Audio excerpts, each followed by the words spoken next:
നമ്മുടെ കർത്താവായ യേശുക്രിസ്തുവിൻ്റെ ഇഹലോക ജീവിതത്തിലെ ശുശ്രൂഷാ കാലഘട്ടത്തിൽ അവിടുന്ന് ഒരു യാത്ര നിർവഹിച്ചു വരുന്ന വേളയിൽ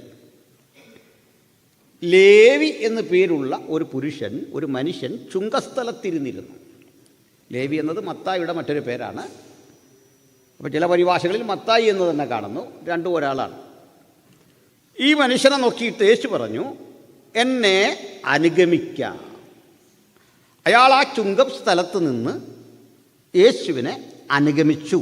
ഇത്രയുമേ ഉള്ളൂ വായിച്ച വാക്യത്തിൻ്റെ ഉള്ളടക്കം. ഈ വചനത്തിലൂടെയാണ് നമ്മൾ ഇന്ന് അല്പനിമിഷം വിചിന്തനം ചെയ്യുന്നത്. പ്രാർത്ഥനയോടിരിക്കണം. വിശുദ്ധ തിരുവെഴുത്തിൽ കർത്താവായ യേശുക്രിസ്തുവിൻ്റെ ശിഷ്യന്മാരോട് ബന്ധപ്പെട്ട് നമ്മൾ കാണുന്ന ചില പ്രയോഗങ്ങളുണ്ട്. എരിവുകാരനായ ശിമോൻ എന്നൊരു പ്രയോഗമുണ്ട്. അതുപോലെ തന്നെ ബൈബിളിൻ്റെ ഇതര ഭാഗങ്ങളിൽ തോൽക്കൊല്ലനായ ശിമോൻ എന്ന മറ്റൊരു കഥാപാത്രത്തെ പറ്റി പറയുന്നു. ചെമ്പുപണിക്കാരനായ അലക്സാണ്ടർ എന്നിടത്ത് കാണുന്നു. കൂടാരം പണി ചെയ്ത ശൗലിനെ കാണുന്നു. ചുരുക്കി പറഞ്ഞാൽ തൊഴിൽ പേരിനൊപ്പം ചേർത്ത് പറയുന്നത് ഒരു യഹൂദ പാരമ്പര്യത്തിൻ്റെ ഭാഗമാണ്. ആ പാരമ്പര്യത്തിൽ നിന്ന് പ്രചോദനം ഉൾക്കൊണ്ട് പാശ്ചാത്യരും ഇങ്ങനെ പേരിടാറുണ്ട്. പേരും അവരുടെ തൊഴിലും ചേർത്ത് പേരിടുന്നൊരു പതിവ്. അത് നിങ്ങൾക്ക് എന്നെക്കാൾ അറിയാം. ഇവിടെ വരുമ്പോൾ ഇങ്ങനെയുള്ള ഈ നാട്ടിലെ മനുഷ്യരെയൊക്കെ പരിചയപ്പെടുമ്പോൾ അവരുടെ പേര് പലപ്പോഴും അവരുടെ തൊഴിലിൻ്റെ കൂടി പേരാണ്. ബ്ലാക്ക് സ്മിത്ത്, ഈ സ്മിത്ത് എന്നൊരു പേര് നമ്മൾ കേട്ടിട്ടുണ്ട്. നമ്മുടെ നാട്ടിലേക്ക് സുവിശേഷം പറയാൻ വന്ന പ്രമുഖനായൊരു ദൈവദാസൻ്റെ പേര് റോബർട്ട് എഫ് കുക്ക് എന്നായിരുന്നു. കുക്ക്, നമ്മൾ കുക്ക് സാഹിബ് എന്ന് വിളിക്കും അല്ലേ? ഈയിടയ്ക്ക് ഒരാൾ ആവേശം കയറിയിട്ട് കൊക്ക് സാഹിബ് എന്ന് വിളിച്ചോളാം. അങ്ങനെ ചെയ്യരുത്. കുക്ക് സാഹിബ് എന്ന് പറയാനുള്ള ആവേശം അയാളെ കൊണ്ട് കൊക്ക് സാഹിബ് എന്ന് പറയുമ്പോൾ അങ്ങനെ പറയരുത്. അപ്പോൾ ഇതുപോലെ ഒത്തിരി പേരുകളുണ്ട്. എൻജിനീയർ, പൈലറ്റ് എന്നൊക്കെ പേരിനൊപ്പം വരിക നമ്മൾ ഈ നാട്ടിലൊരു പ്രത്യേകതയാണ്. പാശ്ചാത്യരങ്ങനെയാണ്. പ്രമുഖനായൊരു ദൈവശാസ്ത്രജ്ഞൻ്റെ പേര് കിച്ചൺ എന്നായിരുന്നു. SR ഡ്രൈവർ, ഇങ്ങനെയൊക്കെയുള്ള നല്ല തിയോളജിയന്മാരുണ്ട്.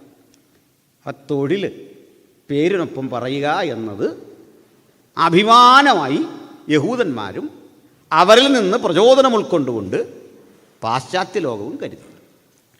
നമ്മളെ സംബന്ധിച്ചിടത്തോളം ഈ തൊഴിൽ ചേർത്ത് പറയുന്നത് ഏതോ ഒരു നാണക്കേട് പോലെ നമുക്ക് തോന്നുന്നു. അങ്ങനെയല്ലേ?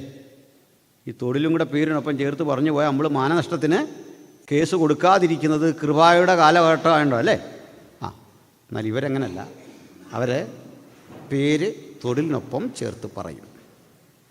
ഇനി ശ്രദ്ധിക്കണം, തൊഴിൽ പേരിനൊപ്പം ചേർത്ത് പറയാറുണ്ടെങ്കിലും 3 തരം തൊഴിലുകൾ യഹൂദന്മാർക്കിടയിൽ സ്വീകാര്യതയുള്ളതല്ല. 3 തരം തൊഴിലുകൾ. 3 തരം തൊഴിലുകളെ ജൂതന്മാർ വെറുത്തിരുന്നു. സ്തോത്രം. 3 തരം തൊഴിലുകൾ ചെയ്യുന്ന ആളുകൾക്ക് ആ തൊഴിലുകൾ ചെയ്യുന്നവർക്കിടയിൽ നിന്ന് മാത്രമേ വിവാഹബന്ധം നടന്നിരുന്നുള്ളൂ. ഈ 3 തരം തൊഴിലുകൾ അവരെ സമൂഹഭ്രഷ്ടരാക്കി എന്ന് പറയുന്നതാകും കുറെ കൂടി നല്ലത്. നിഷിദ്ധമൊന്നുമല്ലെങ്കിലും സ്വീകാര്യമല്ലാത്ത, മാന്യമല്ലാത്ത 3 തൊഴിലുകൾ ജൂതന്മാർക്കിടയിൽ ഉണ്ടായിരുന്നു. അതിലൊന്നാണ് ചുങ്കം പിരിക്കുന്ന ആളിൻ്റെ തൊഴിൽ, അല്ലെങ്കിൽ ടാക്സ് കളക്ഷൻ. അത് അപമാനകരമായ ഒരു തൊഴിലായിരുന്നു. കാരണം പിന്നെ പറയാം. രണ്ടാമത്തെ തൊഴിൽ എന്ന് പറയുന്നത് ആട്ടിടയൻ്റെ തൊഴിലായിരുന്നു. അതും ഞാൻ ആദ്യം തന്നെ വിശദീകരിക്കാം. 3-ാമത്തെ തൊഴിൽ ദുർമാർഗിയായ ഒരു സ്ത്രീയുടെ തൊഴിലായിരുന്നു. അല്ലെങ്കിൽ എന്താ പറയുക, അധർമ്മജീവിതം ഒരു തൊഴിലായി സ്വീകരിച്ചു പോരുന്ന സ്ത്രീയെ സമൂഹം വെറുത്തു. ഇനി ഒടുവിൽ പറഞ്ഞതിന് നമുക്കൊരു വിശദീകരണം വേണ്ട, അത് അപ്രസക്തമാണ്. നിങ്ങൾക്ക് ഓൾറെഡി ആ തൊഴിലായി ഏതായാലും വേദപുസ്തക വിശ്വാസികളെന്ന നിലയിൽ നമ്മളും പരിഷ്കൃത സമൂഹങ്ങളൊന്നും അംഗീകരിക്കുന്നില്ല. അതവിടെ നിൽക്കട്ടെ. ബാക്കി 2 തൊഴിലുകളിൽ നമ്മുടെ മത്തായിയുടെ ജോലി ചുങ്കം പിരിവുകാരൻ്റെ തൊഴിലാണ്. ആ തൊഴിലാണ് നമ്മുടെ പ്രധാന വിഷയമെങ്കിലും ഇവിടെ വലിയ പ്രസക്തമല്ലെങ്കിലും നമ്മുടെ അറിവിന് വേണ്ടി ആട്ടിടയൻ്റെ തൊഴിൽ കൂടി ഒന്ന് വിശദീകരിച്ചുകൊണ്ട് ഞാൻ പ്രസക്ത ഭാഗത്തേക്ക് കടക്കാം എന്ന് കരുതുന്നു. അതിനുശേഷം എന്തുകൊണ്ട് ചുങ്കം പിരിവുകാരൻ്റെ തൊഴിൽ വെറുത്തു എന്ന പ്രധാന വിഷയത്തിൽ കടക്കാം. ആദ്യം പറയട്ടെ, ആട്ടിടയനെ അവർ വെറുത്തു. വെറുക്കാനുള്ള കാരണത്തിന് ആദ്യം ഞാൻ ഒരു നല്ല ഇടയനെപ്പറ്റി കൂടുതൽ പറയാം. കൂടുതൽ പറഞ്ഞ ശേഷം ഈ മോശപ്പെട്ടൊരു ഇടയനെപ്പറ്റി കൂടി ഒന്ന് ചേർത്ത് പറയാം. എന്തിനാണ് നമ്മൾ ഈ ദോഷവശങ്ങൾ കൂടുതൽ പറയുന്നത്? അതുകൊണ്ട് അതിൻ്റെ ഇടയ്ക്കൊരല്പം മാത്രം ഈ തൊഴിൽ വെറുക്കാനുള്ള പ്രധാന കാരണമായും ചൂണ്ടിക്കാട്ടി അവിടെ വിടാം. അപ്പോൾ ഇടയൻ അതിലേക്ക് വരാം. വാസ്തവത്തിൽ ഇടയൻ എന്ന് പറയുന്നത് നമ്മുടെ സങ്കല്പങ്ങൾക്കൊക്കെ അപ്പുറത്തുള്ള ഒരു വലിയ ഉത്തരവാദിത്തമാണ്, വലിയ തൊഴിലാണ്. ഇടയൻ ഒരിക്കലും ആടുകളുടെ ഉടമയല്ല. അയാൾക്കൊരു യജമാനനുണ്ട്. ആ യജമാനൻ്റെ ഏതാനും ചില എണ്ണപ്പെട്ട ആടുകൾ ഒരു ഇടയനെ ഏൽപ്പിക്കും. ഇതുപോലെ നിരവധി ഇടയന്മാരുണ്ട്. 100 കണക്കിന് ആടുകളുണ്ട്. നമ്മുടെ കർത്താവ് പറഞ്ഞ് നിങ്ങളിൽ ഒരുവന് 100 ആടുണ്ടെന്നിരിക്കട്ടെ. നമുക്ക് സങ്കല്പിക്കാനാവാത്ത കണക്കാണ്. പക്ഷേ അവിടെ 100 ആടെന്നൊരു കണക്കല്ല, ധാരാളം ആടുകൾ. ഇങ്ങനെ ആടുകളെ വിഭജിച്ച് ഓരോ ഇടയനും കൊടുക്കും. അതിൽ നല്ല ഇടയനിലേക്കാണ് ആദ്യം പോകുന്നത്. ഇടയൻ്റെ കയ്യിൽ 2 വടികളുണ്ടാവും.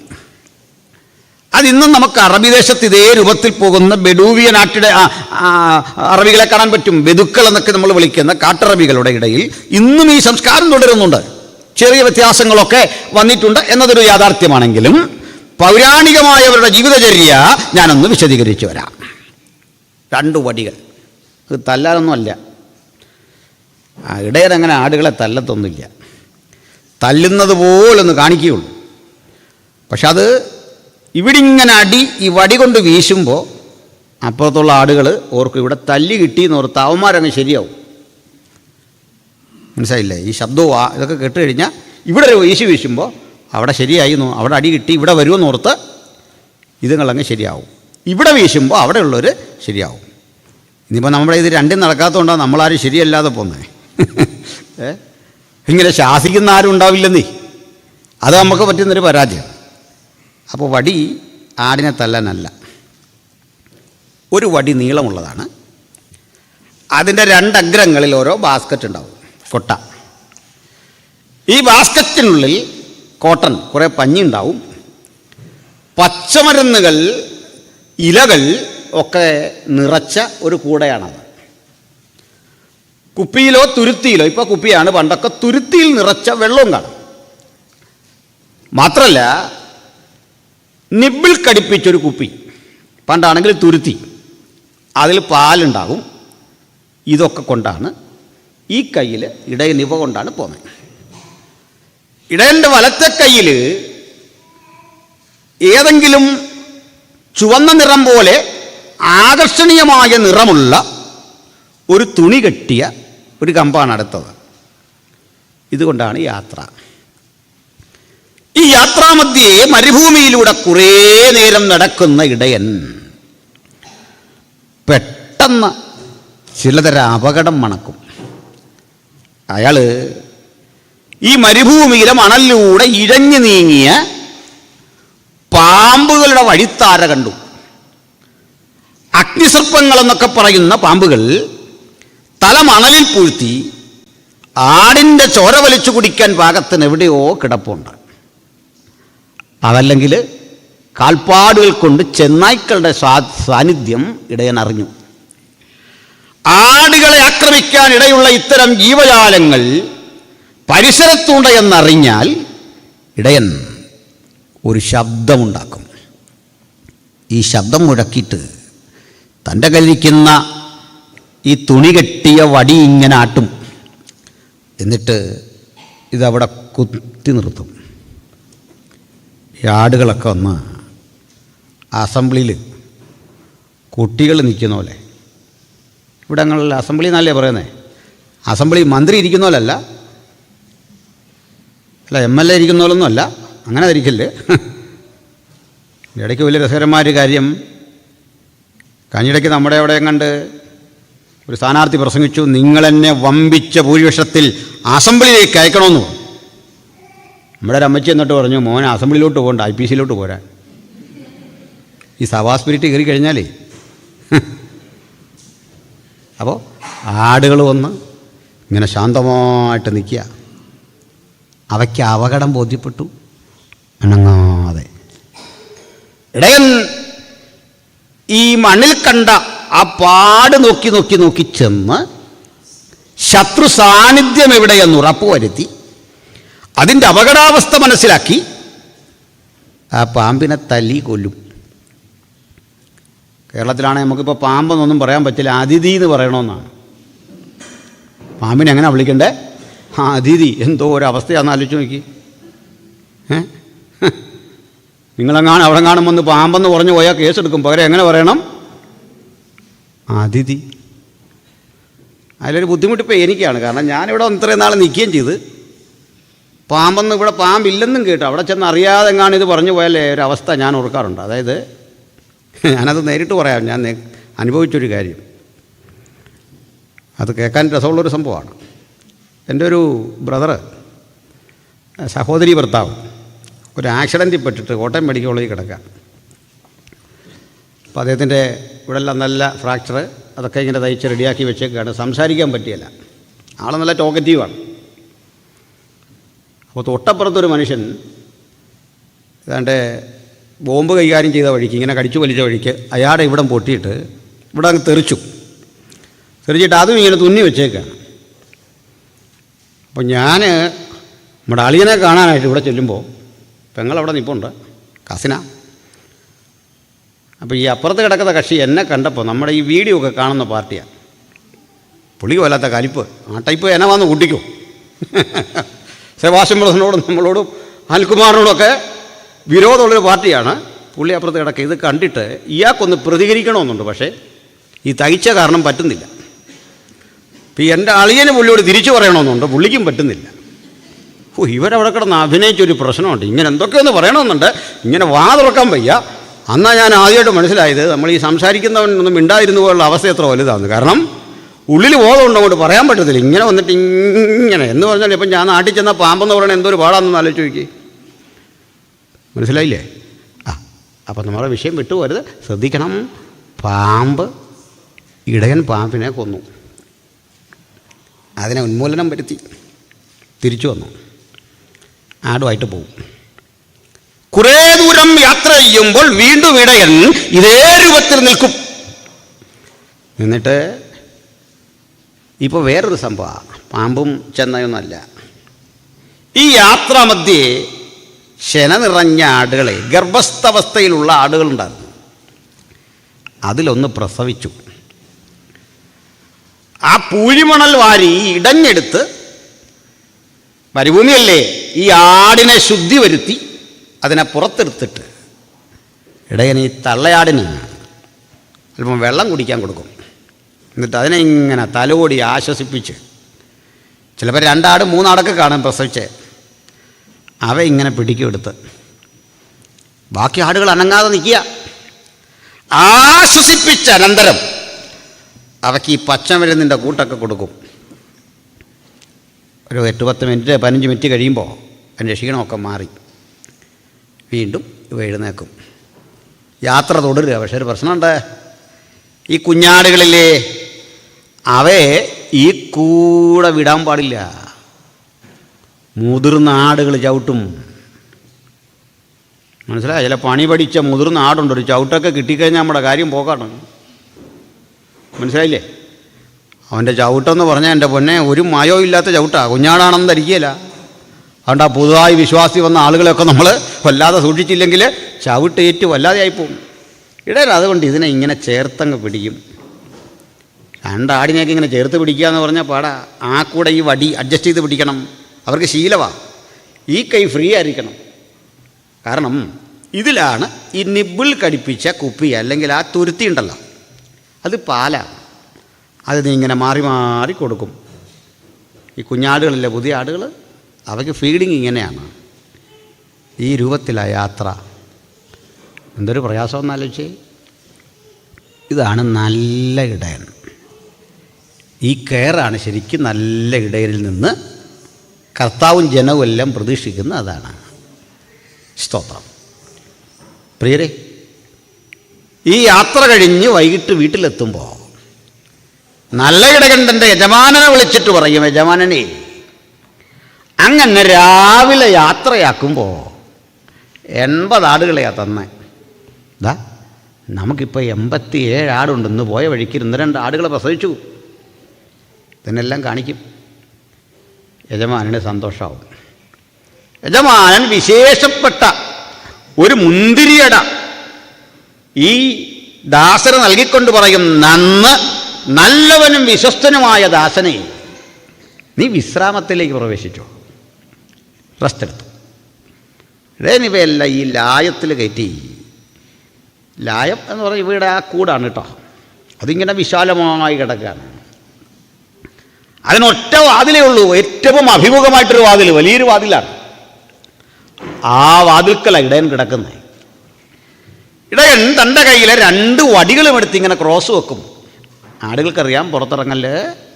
ഇടയൻ അവിടെ തന്നെയാണ് കിടക്കുന്നത്. അയാൾ ഭക്ഷണം പാകം ചെയ്ത് അതിൻ്റെ ഫ്രണ്ടിലാണ് ജീവിതം. ഇടയ്ക്ക് മറ്റ് കാവൽക്കാരുമൊക്കെ ഉണ്ട്. അവിടെ വിശാലമായി കിടക്കുന്ന ഈ സ്ഥലത്ത് ധാരാളം കാവൽക്കാരുമൊക്കെ ഉണ്ട്. ഇവയ്ക്ക് വെളിച്ചം കിട്ടാനും തീറ്റ ഇട്ട് കൊടുക്കാനും വേണ്ടി ഉയർന്ന ജനാലകൾ, നമ്മൾ വെന്റിലേഷൻ എന്നൊക്കെ പറയുന്ന തരത്തിലെ ഉയർന്ന ജനാലകളുണ്ട്. ഇതാണ് അതിൻ്റെ സമ്പ്രദായം. എന്നാൽ ഒരു നല്ല ഉറക്കത്തിൽ ചില വ്യാജ ഇടയന്മാർ വരും. അവർ സംഘം ചേർന്നാകും മിക്കപ്പോഴും വരിക. അവർ വന്ന് ഈ ജനാലക്കുള്ളിലൂടെ അകത്തെടുത്ത് ചാടും. ആടുകളെ പിടിക്കും. ആടുകൾ ശബ്ദമുണ്ടാക്കാതിരിക്കാൻ ഒരു തരത്തിൽ അവ വായടച്ചു പിടിച്ച് ഏതെങ്കിലും രൂപത്തിൽ ഇതുവഴി പുറത്തിടും. യേശു പറഞ്ഞു, നല്ല ഇടയൻ ആ പ്രധാന വാതിലിലൂടെ കടക്കും. കള്ളനും കവർച്ചക്കാരനും ഈ വഴിയൊക്കെ വരും. ഇതൊക്കെ സൂക്ഷിക്കാൻ പറഞ്ഞു. എന്നാലും ചില ആടുകൾ നഷ്ടപ്പെടും. ഇടയൻ ഉണർന്നു, കാവൽക്കാരെ വിളിച്ചു. പ്രശ്നം രൂക്ഷമായി. എണ്ണമെടുത്തു, ഒരാടിനെ കാണുന്നില്ല. യജമാനൻ അറിഞ്ഞു. യജമാനനെ, അബദ്ധം പറ്റി യജമാനനെ, ശ്രദ്ധ കുറഞ്ഞു യജമാനനെ, കടുത്ത ക്ഷീണത്തിൽ ഉറങ്ങിപ്പോയി. ആരോ വന്ന് ആടിനെ അപഹരിച്ചു. യജമാനൻ പറയും, സാരമില്ലെന്നേ, നീ അപഹരിക്കുന്ന ആളോ കള്ളനൊന്നുമല്ല, എനിക്ക് നിന്നെ അറിയാം. ഞാൻ ഇന്നല്ലല്ലോ നിന്നെ കാണാൻ തുടങ്ങി. നീ ഒരു വിശ്വസ്തദാസനാ. സാരില്ല, പോട്ടെ. തന്നെ വിശ്വസ്തദാസനെന്ന് വിളിച്ച ആ തൻ്റെ യജമാനൻ 1000 പാരിതോഷികങ്ങൾ തരുന്നതിനേക്കാൾ, 1000 പരിഗണനകൾ തരുന്നതിനേക്കാൾ ആവേശത്തിൽ ആ വാക്കിനോട് നീതി പുലർത്താൻ ഇടയൻ പറയും, പോരാ, ഞാൻ കാണാതെ പോയതിനെ തിരഞ്ഞണഞ്ഞ് നിന്റെ അരികിൽ കൊണ്ടുവരും. ഞാൻ വിശ്വസ്തനെന്ന പേരിന് നീ എന്നെ വിശ്വസ്തനല്ലാത്ത എന്നെ വിശ്വസ്തനെന്നെണ്ണി ഇങ്ങനെ കരുതുമ്പോൾ എൻ്റെ ജാഗ്രതക്കുറവിന് വില കൊടുക്കേണ്ടതിന് 99 ആടുകളെയും മനസ്സുകൊണ്ട് രക്ഷിച്ചിട്ട് കാണാതെ പോയൊന്നിനെ തിരക്കി ഇടയൻ ഒറ്റയ്ക്ക് യാത്രയാവുകയാണ്. കള്ളന്മാരുടെ കാൽപാദം തിരഞ്ഞ് അവർ പോയ വഴിയിലൂടെ ചെല്ലുമ്പോൾ ഇത്തരം ആടുകളെ എന്താ കള്ളന്മാർ ചെന്നറിയണ്ടേ? വളർത്തൂല. അറവുശാലയിൽ കെട്ടിത്തൂക്കി മാംസമാക്കി മാറ്റി രുചികരമായ ഭോജനമാക്കി തീർത്ത് ലാഭം കൊയ്യാൻ തയ്യാറെടുക്കുമ്പോൾ കെട്ടപ്പെട്ട ആടുകളെ, കൊന്നുകളഞ്ഞ ആടുകളുടെ തൂങ്ങിക്കിടക്കുന്ന മാംസം, അതിൻ്റെ നടുവിൽ ഈ ആടും പോയി നിൽക്കുമ്പോൾ ഇടയൻ ഈ സ്ഥലം കണ്ടുപിടിച്ചു.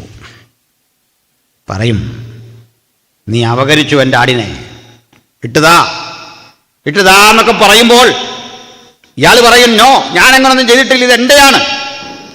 ഉടമസ്ഥതയെക്കുറിച്ചുള്ള തർക്കത്തിനൊടുവിൽ ഇടയൻ പറയും, എൻ്റെ ആടാണോ നിന്റെ ആടാണോ എന്നറിയാൻ ഞാനിപ്പോൾ അവയെ പേർ ചൊല്ലി വിളിക്കാൻ പോകുകയാണ്. എൻ്റെ ആടുകൾ എൻ്റെ ശബ്ദം കേൾക്കും. ഞാൻ അവയെ തിരിച്ചറിയും. അവയ്ക്ക് എന്നെ തിരിച്ചറിയാൻ സാധിക്കും. ഏത് നിഗൂഢതയിൽ ഒളിപ്പിച്ചാലും തൻ്റെ മക്കളെ തിരിച്ചറിയുന്ന ആ ശബ്ദമാണ് ഇന്ന് രാത്രി നമ്മുടെ മധ്യത്തിലുമുള്ളത്. എവിടെ അപഹരിക്കപ്പെട്ടാലും വില കൊടുത്തവൻ തന്റെ രക്തം കൊണ്ട് നമ്മെ വിലക്കി വാങ്ങിയ ആ ഓർമ്മയാണ് നമ്മെ ഈ രാത്രിയും ഇവിടെ വരെ കൂട്ടിവരുത്തിയത്. ആ നല്ല കർത്താവിന്റെ ആ മറുവിലയായി തന്ന നിഷ്കളങ്ക രക്തത്തോട് നമുക്കൊരിക്കൽ കൂടി നീതി ഉണർത്തിക്കൊണ്ട് ആ രക്തത്തിന്റെ ശക്തി ചൈതന്യങ്ങൾ ആസ്വദിച്ച് നമുക്ക് ഈ ശബ്ദം കേൾക്കുന്ന ഏവരോടും ഒരേ സ്വരത്തിൽ വിളിച്ചു പറയാം, മറ്റൊരുവരിലും രക്ഷയില്ല. നാം രക്ഷിക്കപ്പെടുവാൻ ആകാശത്തിന് കീഴിൽ മനുഷ്യരുടെ ഇടയിൽ നൽകപ്പെട്ട ഒരേ ഒരു നാമം നമ്മുടെ കർത്താവായ യേശു ക്രിസ്തുവിന്റെ നാമം. Hallelujah, hallelujah. ഇതാണ് നല്ല ഇടയൻ. ആമേൻ. അതുകൊണ്ടാണ് അവഹേളിക്കപ്പെട്ട, അവഗണിക്കപ്പെട്ട, നാട്ടുകാരൊന്നും സ്വീകരിക്കാത്ത ഈ തൊഴിലുണ്ടല്ലോ, ഇഷ്ടപ്പെടാത്ത ഈ തൊഴിൽ, ആ തൊഴിൽ തൻ്റെ പേരിനോട് ചേർത്ത് ഞാൻ നല്ല ഇടയനെന്ന് പറയാൻ അഭിമാനം കൊള്ളുന്ന ആ ക്രിസ്തു. സ്തോത്രം. ഈ തൊഴിലൊന്നും അവഹേളിക്കപ്പെടേണ്ടതല്ലെന്നാണ് ഞാൻ കാണുന്നത്. നമുക്കൊന്നും നോക്കാം. നമ്മുടെ നാട്ടിലുമൊക്കെ തൊഴിലെടുക്കുന്ന മനുഷ്യർക്ക് ഏറെ ആദരവും ബഹുമാനവും കൊടുക്കേണ്ടതാണ്. ഓഫീസുകളിൽ ഇരുന്ന് പേനയും തിന്നവരെക്കാൾ നമുക്ക് വേണ്ടി ഭക്ഷണം വിളയിക്കാൻ, നമുക്ക് വേണ്ടി മത്സ്യം പിടിക്കാൻ, നമുക്ക് വേണ്ടി ആടുപാടുകളെ പരിപാലിക്കാൻ, നമുക്കൊക്കെ വേണ്ട വിഭവസമൃദ്ധമായ ഭക്ഷണം തരാൻ വേണ്ടി പണിയെടുക്കുന്ന മനുഷ്യരെ, അവരോടാണ് നമ്മൾ കൂടുതൽ കടപ്പെട്ടിരിക്കുന്നത്. എന്നാൽ ഈ തൊഴിൽ അപമാനമായി കാണുന്നിടത്ത് യേശു ഈ തൊഴിലിൻ്റെ മാന്യതയും മഹത്വവും തിരിച്ചറിഞ്ഞു. സഭാപരിപാലനത്തിന് ഏറ്റവും നല്ല ഉദാഹരണമാക്കി ഇതിനെ മാറ്റി. ദൈവത്താൽ ഉപയോഗിക്കപ്പെട്ട മോശയെ ഈ തൊഴിൽ ചെയ്യുന്ന മനുഷ്യനായി, ഇസ്രായേലിന്റെ രാജാവായ ദാവീദിനെ ഈ തൊഴിൽ ചെയ്യുന്ന മനുഷ്യനായി നമ്മൾ കണ്ടു. എനിക്കൊന്നും ഒരു പക്ഷേ ഇതിനൊക്കെ കാലത്ത് ഒത്തിരി കഴിഞ്ഞായിരിക്കണം ഈ തൊഴിൽ ഇടയന്മാർ, വ്യാജന്മാർ പെരുകിയത് കൊണ്ട് അതിൻ്റെ മഹത്വം നഷ്ടപ്പെട്ടത്. അതിനെ ഈ നിലയിൽ ആളുകൾ കണ്ടത് അല്ല, ദൈവം അങ്ങനെ കണ്ടു എന്നല്ല, നാട്ടിലെ ആളുകൾ ഈ തൊഴിൽ മോശമായി കണ്ടു. അതുകൊണ്ട് ഇടയൻ്റെ പരിപാലനത്തെപ്പറ്റി, നല്ലിടയനെപ്പറ്റി പറഞ്ഞ വഴിക്ക് മോശപ്പെട്ട ഇടയനെ പറ്റിയും വന്നല്ലോ. ആ ഇടയൻ നമ്മെ സ്നേഹിക്കുന്നില്ല, ആടിനോട് സ്നേഹമില്ല. ഈ ഒറ്റ ആടിനെയും തൻ്റെ കയ്യിലേക്ക് ഏന്തി വരുമ്പോൾ ഇടയൻ ചില സ്നേഹപ്രകടനം കാണിക്കും. ആ കൂടെ രസാവഹമായൊരു പ്രകടനമുണ്ട്. എന്താണെന്നറിയണ്ടേ? ഈ കുഞ്ഞാടിനെ കയ്യിലേക്ക് പിടിച്ചിട്ട് അതിനിട്ടൊരു തല്ല് തല്ലും. എന്തിനാ പോയത്? എന്നെ ഇട്ടിട്ട് എന്തിനാ പോയത്? എന്തിനാ നീ പിരിഞ്ഞു പോയത്? ഇങ്ങനെ ചോദിക്കും. മലയാളത്തിൽ നല്ലൊരു പുസ്തകമൊക്കെ കിട്ടും, ആട് ജീവിതം എന്ന് പറഞ്ഞു, ബെന്യാമീൻ്റെ. ഞാൻ നമ്മുടെ കെ സി ഓൺ സാറിനോടോ ഞാൻ മേടിച്ച് വായിക്കണമെന്ന് പറഞ്ഞു, IPC. അപ്പോൾ അദ്ദേഹം അത് വായിച്ചു. പറഞ്ഞത് ഒരു മനുഷ്യൻ ഒറ്റപ്പെട്ടു പോയൊരു ദുരിതത്തിൽ ഗൾഫിൽ ചെന്ന് അനുഭവിച്ച പീഡകളാണ്, വ്യഥകളാണ്. അപ്പോൾ ഇടയൻ്റെ ജീവിതത്തിൻ്റെ ഏറ്റവും പ്രതിസന്ധി നിറഞ്ഞ വഴികൾ കർത്താവിനെ സേവിക്കാൻ വിളിക്കപ്പെട്ട നമുക്കും കർത്തൃവേല ചെയ്യുന്ന ദിവാസന്മാർക്കും ഇടയ ശുശ്രൂഷയുടെ മഹത്വം ഒന്ന് തിരിച്ചറിയാൻ ഇത് കാരണമാകട്ടെ. എൻ്റെ ആടുകൾ എൻ്റെ ശബ്ദം കേൾക്കും. നമ്മളിന്നും ആ ശബ്ദം കേട്ടുകൊണ്ടിരിക്കുകയാണ്. ഏത് തിരക്കിന് നടുവിലും എൻ്റെ ശബ്ദം തിരിച്ചറിയുന്നവനാണ് നമ്മുടെ കർത്താവ്. കോടാനുകൂടി മനുഷ്യര് ഒരേ സമയത്ത് പ്രാർത്ഥിക്കുമ്പോഴും ഓരോരുത്തരെയും തിരിച്ചറിഞ്ഞ് അവരുടെ പ്രാർത്ഥനയ്ക്ക് ഉത്തരം നൽകുന്ന ആ നല്ല കർത്താവിനെയാണ് നമ്മൾ ആരാധിക്കുന്നത്. ഹല്ലേലൂയ. മലയാളം വേല പ്രയോഗമുണ്ടല്ലോ, ഗതിഭേദങ്ങളുടെ ആച്ഛാദനമില്ലാത്തവൻ. ഞാൻ ദൈവത്തെക്കുറിച്ച് പറയാറുണ്ട്, സ്ഥലം, സമയം, മാറ്റർ, ഇത് മൂന്നും ബാധിക്കാത്ത ആളാണ് ദൈവം. ദൈവത്തിന് തിരക്കില്ല. സ്തോത്രം. നമ്മളിന്ന് യോഗം ഇവിടെ കൂടിക്കൊണ്ടിരിക്കുകയാണ് ഈ സ്ഥലത്ത്. കർത്താവ് ഈ തിരുസ്ഥാനത്ത് ഇവിടെ അയക്കണേ എന്ന് പറയുമ്പോൾ കർത്താവ് പറയില്ല, ഞാനിപ്പോൾ ഒക്കലഹോമായില്ല, ആ കാരണം യോഗം കഴിഞ്ഞ് അങ്ങോട്ട് വരാം, ഇവിടെ പോകുന്ന വഴിക്ക് അങ്ങോട്ട് ഇറങ്ങാമെന്ന് പറയുമോ? ഞാൻ പറയില്ല. ഇവിടെയുള്ള ദൈവത്തിന് ലോകത്തിൻ്റെ എവിടെയും പ്രവർത്തിക്കാം, എവിടെയും എല്ലായ്പ്പോഴും. ഹല്ലേലൂയ. സ്തോത്രം. പറയട്ടെ പ്രിയപ്പെട്ടവരെ, ഞങ്ങളിപ്പോൾ ഈ ദിവസങ്ങളിൽ ഈ മുൻനിർണയം എന്ന് പറഞ്ഞൊരു വിഷയം ചർച്ച ചെയ്യുക. ഞാൻ പറഞ്ഞു, ആക്ച്വലി ദൈവത്തിന് മുൻനിർണയമല്ല, നിർണയമാണുള്ളത്. നമുക്ക് ആ മുൻ പിന്നൊക്കെ തോന്നുന്നത് എന്താ കാര്യം? നമ്മൾ സമയബന്ധിതരാണ്. സമയമെന്നൊന്നില്ലാത്തവൻ, ത്രികാലങ്ങളെന്ന് മനുഷ്യൻ കാണുന്ന ആ കാഴ്ചപ്പാടുകളെ ഈ കരത്തിൽ വഹിച്ച ആത്യന്തികനായ ദൈവം. ഹല്ലേലൂയ. 3 കാലങ്ങൾ ഒരുമിച്ച് അവൻ കയ്യിൽ തൂക്കിയിട്ടിരിക്കുകയാണ്. മനുഷ്യനാണ് പഴയ കാലവും പൂർവ്വകാലവും വരാനിരിക്കുന്ന കാലമൊക്കെ മനുഷ്യന് മാത്രമാണ്. ഇന്നലെയും ഇന്നും എന്നേക്കും അനന്യനായവനെയാണ് ഞാനും നിങ്ങളും കർത്താവായ ജീവിതത്തിൽ ഉൾക്കൊണ്ടിരിക്കുന്നത്. സ്തോത്രം. അപ്പോൾ ഈ ഇടയൻ്റെ കാര്യം ഞാൻ അത്യാവശ്യം പറഞ്ഞു, മനസ്സിലായി എന്ന് കരുതുന്നു. നമ്മുടെ പ്രധാന വിഷയത്തിലേക്ക് വന്നില്ല. അതെന്തായിരുന്നു? ചുങ്കം പിരിക്കുക. ചുങ്കം പിരിക്കുന്നവൻ്റെ തൊഴിൽ. ഈ ടാക്സ് കളക്ട് ചെയ്യുന്നവൻ്റെ തൊഴിൽ മോശമായി കരുതാൻ ഒരു കാരണമുണ്ട്. പണ്ട് മനുഷ്യനും നികുതി കൊടുക്കണമായിരുന്നു. ജനിച്ചു വീണു എന്ന ഒറ്റ കാരണത്താൽ നികുതി അടയ്ക്കണം. അങ്ങനെയായിരുന്നു പണ്ടത്തെ ഒരു രീതി. എന്തിനാ? നമ്മൾ ബ്രിട്ടീഷ് ഇന്ത്യയിൽ കഴിയുന്ന കാലത്ത് നമ്മുടെ നാട്ടിലുണ്ടായിരുന്നു തിരുവിതാംകൂർ രാജാക്കന്മാർക്ക് വേണ്ടി. തിരുവിതാംകൂർ രാജാക്കന്മാർ ഇന്ത്യക്കാരോട് പിരിച്ചത് 108 വിധ കരമാണ്. 108 തരം കരം പിരിച്ച കക്ഷികളാണ് തിരുവിതാംകൂറിലെ രാജാക്കന്മാർ. അല്ല മാന്യമായിട്ട് ഭരിച്ച രാജാക്കന്മാരൊന്നുമല്ല അവരും. മര്യാദയ്ക്ക് ജനങ്ങളുടെ ക്ഷേമത്തിന് വേണ്ടിയൊന്നും ഭരിച്ചവരല്ല. 108 വിധ കരം വരെ പല രൂപത്തിൽ പിരിച്ചു. നമ്മളിന്ന് നികുതിയൊക്കെ കാണുമ്പോൾ നികുതി കൂട്ടിയെന്നൊന്നും പറഞ്ഞിട്ട് അർത്ഥമില്ല. ഇന്ന് അത്രയും സൗകര്യം മനുഷ്യന് കൊടുക്കുന്നുണ്ട്. പണ്ട് ഈ നികുതി പിരിച്ച് ഭരണകൂടം അവരുടെ ജീവിതം സുഗമമാക്കിയാലും ജനിച്ച് വീഴുന്നവന് നികുതി കൊടുക്കണം. നമ്മുടെ കർത്താവിന് നികുതി കൊടുക്കേണ്ടി വന്നു, അവിടുന്ന് കൊടുത്തു. തനിക്കും പത്രോസിനും വേണ്ടി ചതുർദ്രഹ്മ പണം കൊണ്ട് നികുതി ഭാരം വീട്ടിയവനാണ് കർത്താവ്. യേശുവിന് സ്വന്തമായിട്ട് എസ്റ്റേറ്റോ ജീവിത സൗകര്യങ്ങളോ ചുറ്റുപാടോ ഒന്നുമില്ല. പക്ഷേ കർത്താവും നികുതി കൊടുക്കണമായിരുന്നു. അങ്ങനെ നികുതി കൊടുത്തു. അപ്പോൾ ഈ നികുതി സത്യത്തിൽ എങ്ങനായിരുന്നു പ്രശ്നമായി തീർന്നെന്ന് പറയാം. നമ്മൾ ഈ പാലസ്തീൻ എന്നറിയപ്പെടുന്ന ഭൂപ്രദേശം ഉണ്ടല്ലോ, പാലസ്തീൻ അല്ലെങ്കിൽ ഇസ്രയേൽ. ആസോദിൽ പാലസ്തീൻ എന്നൊരു സ്ഥലമില്ല, ഇസ്രയേലാണുള്ളത്. റോമക്കാർ ഇസ്രയേൽ മക്കളെ പരിഹസിക്കാൻ അവരുടെ ശത്രുക്കളുടെ പേര് ഒരു രാജ്യത്തിനിട്ടതാണ് ദ ലാൻഡ് ഓഫ് ഫിലിസ്ത്യൻസ് എന്ന അർത്ഥത്തിൽ പാലസ്തീൻ. ഫെലിസ്തീനയുടെ ദേശം അങ്ങനെ പരിഹസിച്ചിട്ടതാണ് ഈ പാലസ്തീൻ. മനസ്സിലായോ?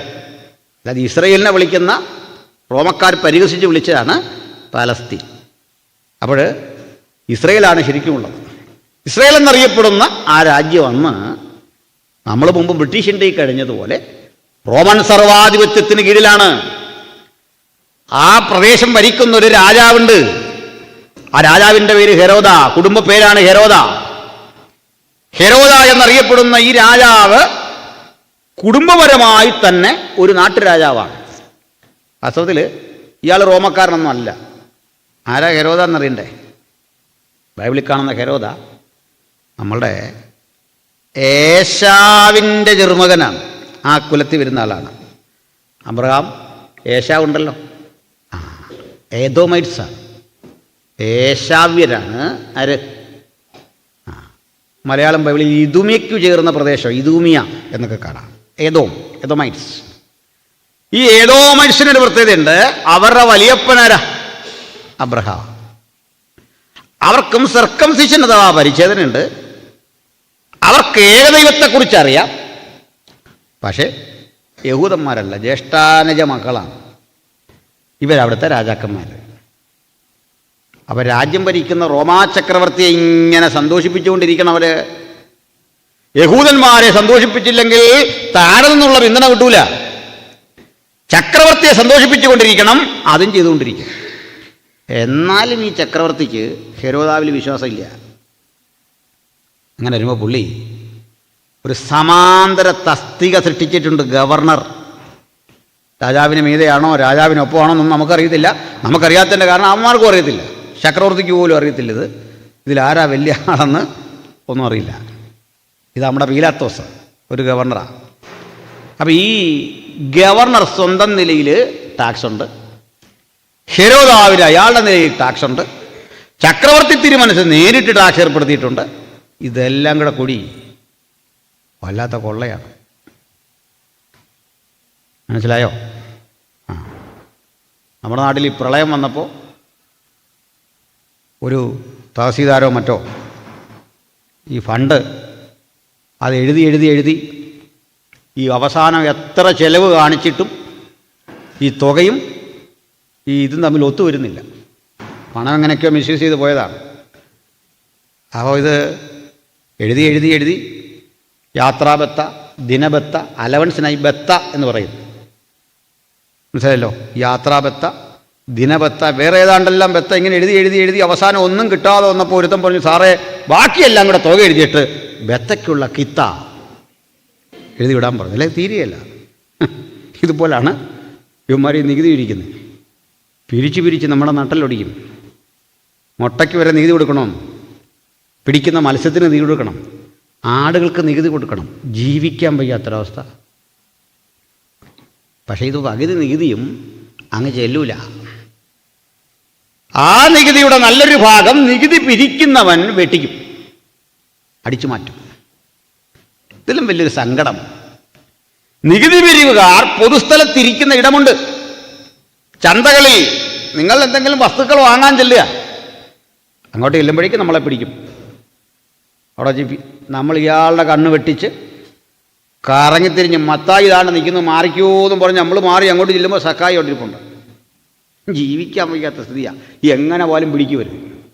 ഇവരെ കാണുന്നത് മനുഷ്യന് വെറുപ്പ്. ഈ വീട്ടിൽ പെണ്ണിനെ കെട്ടിച്ചു കൊടുക്കാൻ പാട്.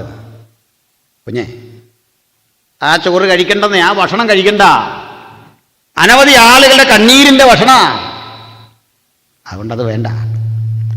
ഇങ്ങനൊക്കെ പറഞ്ഞ കുഞ്ഞുങ്ങളെ ഈ ബന്ധങ്ങളിൽ നിന്ന് മാറ്റും. ഇത്ര നിഷിദ്ധമായൊരു തൊഴിൽ.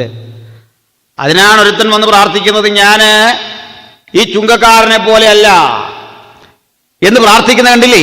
ഒരു സ്വയനീതിയുടെ പരീശൻ വന്ന് പ്രാർത്ഥിക്കുന്ന രംഗം കണ്ടില്ലേ? ഇത്തരത്തിൽ എല്ലാവരാലും വിധിക്കപ്പെടുന്ന ആട്ടിടയനോടുള്ള ബന്ധത്തിൽ കുറേയെങ്കിലും നീതി പുലർത്തുന്നുണ്ട് ആട്ടിടയൻ. കുറേ പേരെങ്കിലുമുണ്ട്. ചുങ്കക്കാരന് ഒരു സാക്ഷ്യപത്രം കൊടുക്കാൻ ആരും തയ്യാറില്ല. ശരീരം കൊണ്ട് അധ്വാനിച്ച് പണിയെടുത്തവനുണ്ടാക്കുന്ന നന്മയ്ക്ക് മുഴുവൻ ഇങ്ങനെ നികുതി കൊടുത്ത് സ്വയം മുടിയുന്ന മനുഷ്യര് ഇവരെ കാണുന്ന ഇടത്ത് അറപ്പോടെ വെറുപ്പോടെ നോക്കിക്കണ്ടു. അപ്പം നോക്കണേ, അതിലൊരു കഥാപാത്രത്തിൻ്റെ പേരാണ് മത്തായി. ലേവി എന്ന് മറ്റൊരു പേര്. അയാളിതാ ചുങ്കസ്ഥലത്തിരിക്കുന്നു.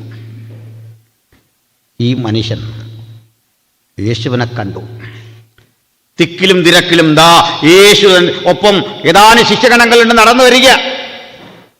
ശിഷ്യഗണങ്ങളുടെ പ്രതീക്ഷ ഈ ചുങ്കസ്ഥലത്തിരിക്കുന്നവനെ യേശു കൈകാര്യം ചെയ്യും.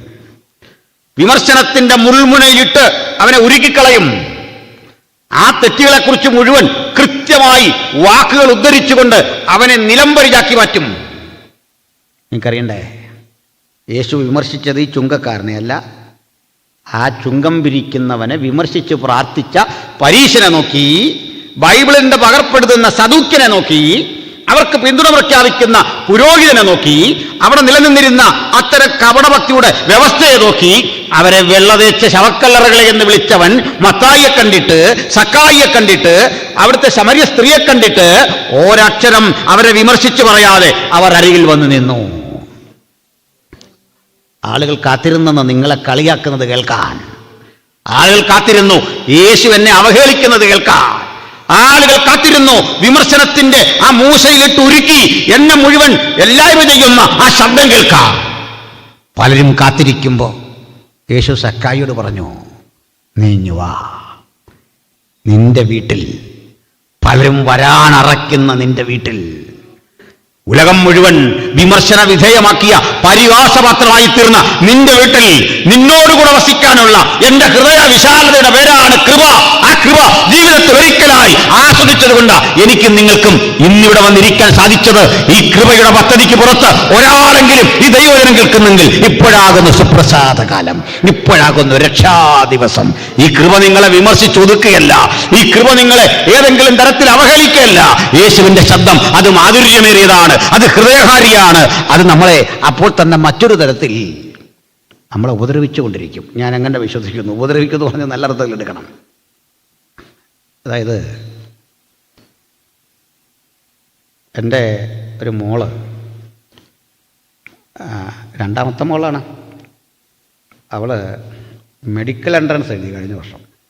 ഈ കഴിഞ്ഞ BDSനും ആയുർവേദയ്ക്കുമൊക്കെ കിട്ടി. അപ്പം ഞാനൊരു ആയുർവേദ വിരുദ്ധനായതുകൊണ്ട് ഇവിടെ ആയുർവേദമൊക്കെ പഠിച്ചവർ തെറ്റിദ്ധരിക്കില്ലേ, ഞാൻ എൻ്റെ ഒരു നിലപാട് പറഞ്ഞെന്നുള്ളൂ. ചെറുപ്പം മുതലേ കുട്ടികളും ഇത് കേട്ട അവൾക്ക് ഈ BDSലും ഇതിലും താല്പര്യമില്ല, ഒരു അറ്റംപ്റ്റ് കൂടെ. എന്നാൽ ഞാൻ പറഞ്ഞാട്ടെ, കുഴപ്പമില്ല, ചെയ്തോളൂ. അവളെ വീണ്ടും ചെറുക്കുമ്പോൾ എൻ്റെ മോള് വീട്ടിൽ ചോദിച്ചു, പപ്പ വല്ലതും ചൂടായി പറഞ്ഞു. അപ്പോൾ എൻ്റെ വൈഫ് പറഞ്ഞില്ല, പപ്പ നീ പോട്ടെ, കുഴപ്പമില്ല, അത്രയും ജയിച്ചല്ലോ, അത്രയും നേടിയല്ലോ എന്ന് പറഞ്ഞ് പ്രശംസിച്ചേ ഉള്ളൂ. അപ്പോൾ ഇവൾ പറഞ്ഞത്, ഈ പപ്പ ഒരു വഴക്കെങ്കിലും പറഞ്ഞെങ്കിൽ നമുക്കൊരാശ്വാസമാകുമായിരുന്നു. ചിലപ്പോൾ ചിലതരം സ്നേഹത്തിൻ്റെ കാഠിന്യം ശിക്ഷയേക്കാൾ വലുതാണ്. ഒരു വർഷം പഠിച്ചു, പണം ചിലവഴിച്ചു, നല്ലപോലെ കെയർ ചെയ്യണം. ആ റിസ്ക് ചില്ലറയല്ല.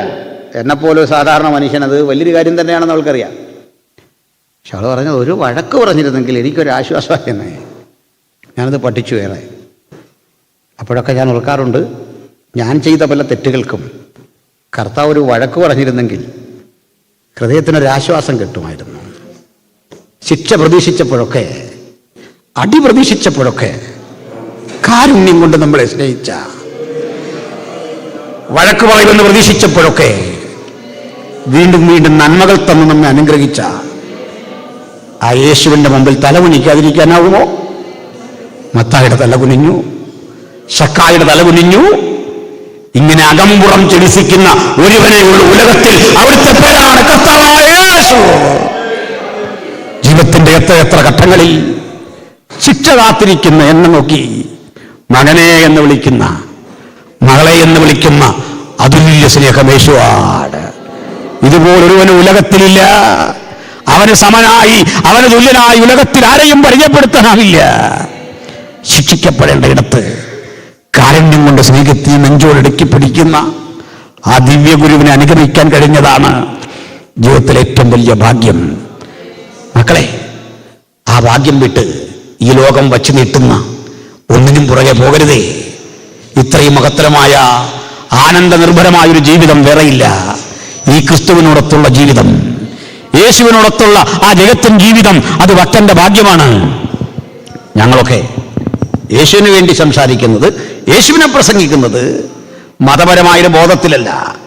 അത് ചടങ്ങിലോ ആചാരങ്ങളിലോ ഒതുക്കാനുള്ള ഒരു അഭ്യസനമല്ല, ഒരു ക്രിയയല്ല. യേശു അനുഭവമാണ്. അനുഭവം കൂടാതിരിക്കരുതേ. ക്രിസ്തുവോടൊത്തുള്ള ആ ജീവിതത്തിൻ്റെ തികവാർന്ന അനുഭവം, ആ അനുഭവമില്ലെങ്കിൽ ക്രിസ്ത്യ ജീവിതത്തിൽ സന്തോഷമില്ല. ആ ജീവിതത്തിൻ്റെ സുഖം യേശുവിനെ തൊട്ട് ആസ്വദിക്കുന്നതാണ്. സ്തോത്രം. ഇനി മത്തായിലേക്കൊന്ന് വരാം. ഈ മനുഷ്യന്, മത്തായി എന്ന് പറയുന്ന ഇദ്ദേഹം യേശുവിനെ അനുഗമിച്ചു. മത്തായിക്കൊരു പരുങ്ങളുണ്ട്. എന്താ പരുങ്ങളെന്ന് അറിയണ്ടേ? എവിടെ വെച്ചെങ്കിലും മത്തായിയെ വിളിച്ചിട്ട് ചോദിക്കും, ഡൗഞ്ഞേ, എന്നാലും നീ എത്ര മനുഷ്യരെ പറ്റിച്ചിടാ? പേഴ്സണലായിട്ടെങ്കിലും ഒന്ന് ചോദിക്കുന്നോർത്തിരിക്കുക, ചോദിക്കട്ടെന്നോർത്താണെന്ന്. മത്തായി ഇങ്ങനെ നടക്കുക. എപ്പോഴേലും എന്നോടൊന്ന് ചോദിക്കും. ചോദിച്ച് എനിക്കിതെല്ലാം പറഞ്ഞൊരാശ്വാസം, ഇത് വെച്ചൊന്നൊഴിയാം. എന്നെ അത്ഭുതപ്പെടുത്തിയത് ഈ കണക്കും കിതാബും എല്ലാം വലിച്ചെറിഞ്ഞിട്ട് അന്നേരം പോയി. നമ്മളാണെങ്കിൽ അങ്ങനെ പോകില്ലാന്നേ. നമ്മൾ 100 കൂട്ടം കാര്യം പറയും.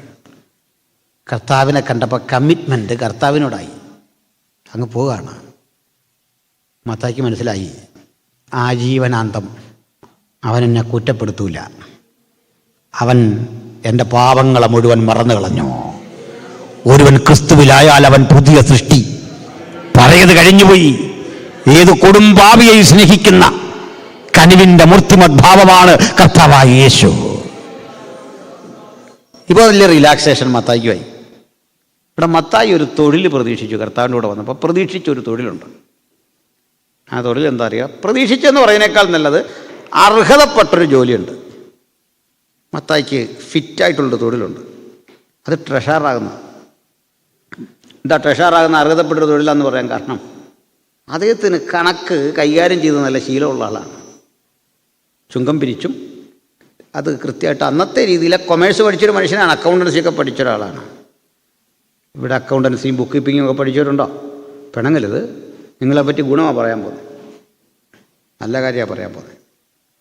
മറ്റൊരു സബ്ജക്റ്റ് പോലെ അല്ലത്. കാരണം ഈ കൊമേഴ്സ് പഠിച്ചവരെ കൂട്ടുന്നില്ല, കുറയ്ക്കുന്നില്ല, ഗുണിക്കുന്നുമില്ല, ഹരിക്കുന്നുമില്ല. പിന്നെന്തോ ചെയ്യുന്നറിയണ്ടേ? പറയാം. നമ്മൾ ചായ കുടിച്ചത്, നമ്മൾ കൺവെൻഷൻ നടത്തിയത്, നമ്മൾ പുസ്തകം മേടിച്ചത്, നമ്മൾ ഇതെല്ലാം കൂടെ കൂടി ചെതറിക്കിടക്കുന്ന കണക്കെടുത്ത് അടുക്കി ഒതുക്കി ഡീസൻ്റായിട്ട് വെക്കുക. അതിന് അക്കൗണ്ടൻസി എന്ന് പറയുന്നത്.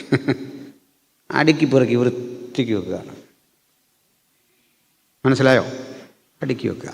അവരായിട്ടൊരു കാര്യം ചെയ്യുന്നില്ല, നമ്മൾ ചെയ്ത ആ ചിലവെല്ലാം കൂടെ എടുത്ത് നല്ല അറേഞ്ച്ഡായിട്ട്. അതുകൊണ്ടാണ് ഇത് ഈ അപ്ഡേഷൻ വേണ്ട. അത്യാവശ്യം ഒരു കമ്പ്യൂട്ടർ പഠിച്ചാൽ മതി. ഇന്ന് ഇത് മറ്റൊരു കോഴ്സ് പോലെയല്ല. മറ്റേത് മേഖലയിലെ പഠനവും അതിങ്ങനെ പുതിയ പുതിയ സംഗതികളോട് പൊരുത്തപ്പെട്ടുകൊണ്ടിരിക്കേണ്ടി വരും, എപ്പോഴും പഠിച്ചുകൊണ്ടിരിക്കേണ്ടി വരും. ഇത് പഴയ കൊമേഴ്സ് മതി, മാറ്റമൊന്നുമില്ല. ആ കൂടെ അല്പം ഇൻഫർമേഷൻ ടെക്നോളജി അറിഞ്ഞിരുന്നാൽ മതി, ഒരു കുഴപ്പമില്ല. തന്നെ ഇത് തീരാതെ ഇങ്ങനെ നിൽക്കും. ഇങ്ങനെയാണ്. വേറൊരു കാര്യം, കൊമേഴ്സ് പഠിച്ചവർക്ക് ഒരു പ്രശ്നമുണ്ട്. ഈ സാഹിത്യവാസന കുറവായിരിക്കും. മനസ്സിലായോ? പിണക്കം വരുന്നുണ്ടോ? സാഹിത്യാഭിരുചി കുറവായിരിക്കുന്നു. ബാക്കി കഴിവുണ്ട്, നല്ല ചിട്ടയുണ്ട്. അപ്പോൾ ഈ CA ഒക്കെ പഠിച്ചിട്ട് വന്നവർക്ക് സാഹിത്യാഭിരുചി താരതമ്യേന കുറവായിരിക്കും. തീരെ കുറവൊന്നുമില്ല. സുകുമാർ അഴീക്കോടൊക്കെ കൊമേഴ്സ് പഠിച്ചിട്ടാണ് മലയാളം വലിയ പ്രൊഫസറൊക്കെ ആയിട്ടുണ്ട്. പക്ഷെങ്കിൽ താരതമ്യേന കുറവായിരിക്കും. പറഞ്ഞു വന്നത്, വേണ്ടത്ര ലാംഗ്വേജ് ഉണ്ടാവില്ല, മറ്റ് കാര്യങ്ങളിൽ സാഹിത്യാഭിരുചി കുറവായിരിക്കും.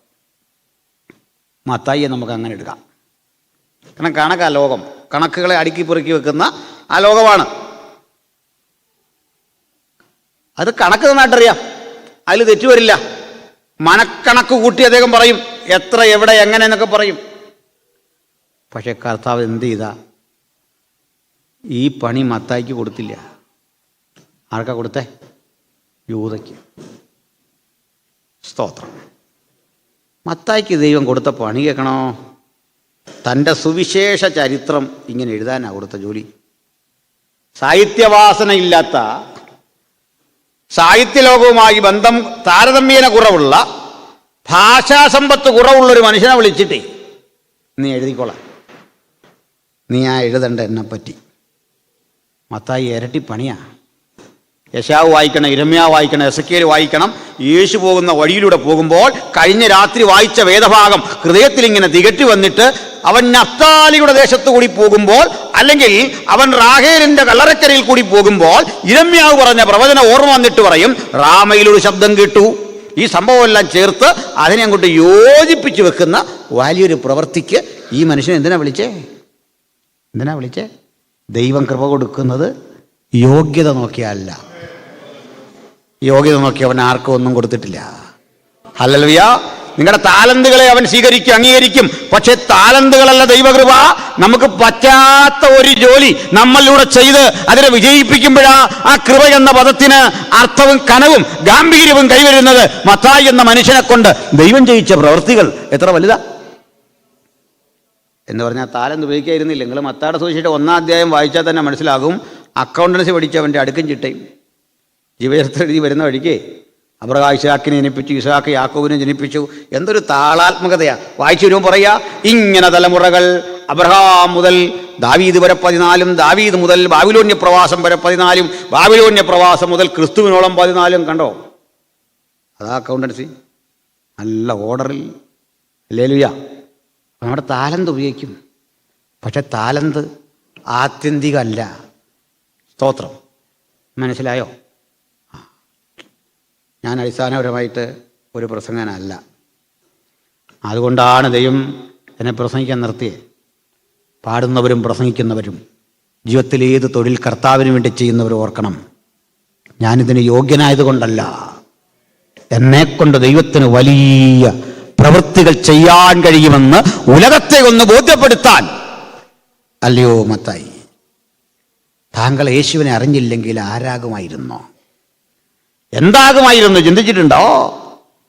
പാലസ്തീനിയായിൽ ചുങ്കം പിരിച്ചും പണിയെടുത്തും നല്ലൊരു ശതമാനം പണം കൊണ്ട് അങ്ങ് റോമാ ഗവൺമെന്റിന് അടച്ചും അവശേഷിക്കുന്ന പണം കൊണ്ട് ഒരു മണിമാളിക കെട്ടിപ്പൊക്കി അന്നത്തെ രൂപത്തിൽ കുതിരവണ്ടികളോ അല്ലെങ്കിൽ മൃഗം കെട്ടി വലിക്കുന്ന വണ്ടികളോ ഒക്കെ എടുത്ത് താങ്കൾ ഈ തെരുവീതിയിലൂടെ വണ്ടി ഓടിച്ച് ഒക്കെ പോകുമ്പോൾ ആളുകൾ പരിഹസിക്കും, മക്കളെ കണ്ട് പരിഹസിക്കും. വഞ്ചനയുടെ കൈപ്പേറിയ മുതൽ കൊണ്ട് ഇതാ സ്വരുക്കൂട്ടിയ ഒരുവൻ ഇതുവഴി പോകുന്നു എന്നൊക്കെ പറയും. പക്ഷെ ഇന്ന് നിന്റെ വില മാറി, നിലമാറി. എന്താ കാര്യം? യേശുവിനെ അറിഞ്ഞതാണ് നിന്റെ ജീവിതത്തിന്റെ വില, യേശുവിനെ അറിഞ്ഞതാണ് നിന്റെ ജീവിതത്തിന്റെ പരിഗണന. കയ്യിലൊരു നാണയം സ്വന്തമില്ലാതെ, കയ്യിൽ സമ്പത്ത് സ്വന്തമില്ലാതെ, രമ്യകർമ്മങ്ങൾ പടുത്തുയർത്താനാവാതെ ഒരു സാധാരണ മനുഷ്യനെ പോലെ പെരുവഴിയിൽ മരിച്ചു വീഴുമ്പോഴും യേശു നിമിത്തം നീ കൈക്കൊണ്ട ഒരു മാന്യതയുണ്ട്, ആർക്കും പറിച്ചു കളയാനാവാത്ത ആ മാന്യത നിന്റെ ദേഹത്തേക്ക്, നിന്റെ ജീവിതത്തിലേക്ക്, വ്യക്തിത്വത്തിലേക്ക് ഒട്ടിച്ചു ചേർത്ത് വെച്ചിരിക്കുക ക്രിസ്തു. ഈ രാത്രി അത് കൂടാതെ ആരെങ്കിലും കഴിയുന്നെങ്കിൽ നമുക്ക് യേശുവിന്റെ പദാന്തികം എടുത്തു വരാം.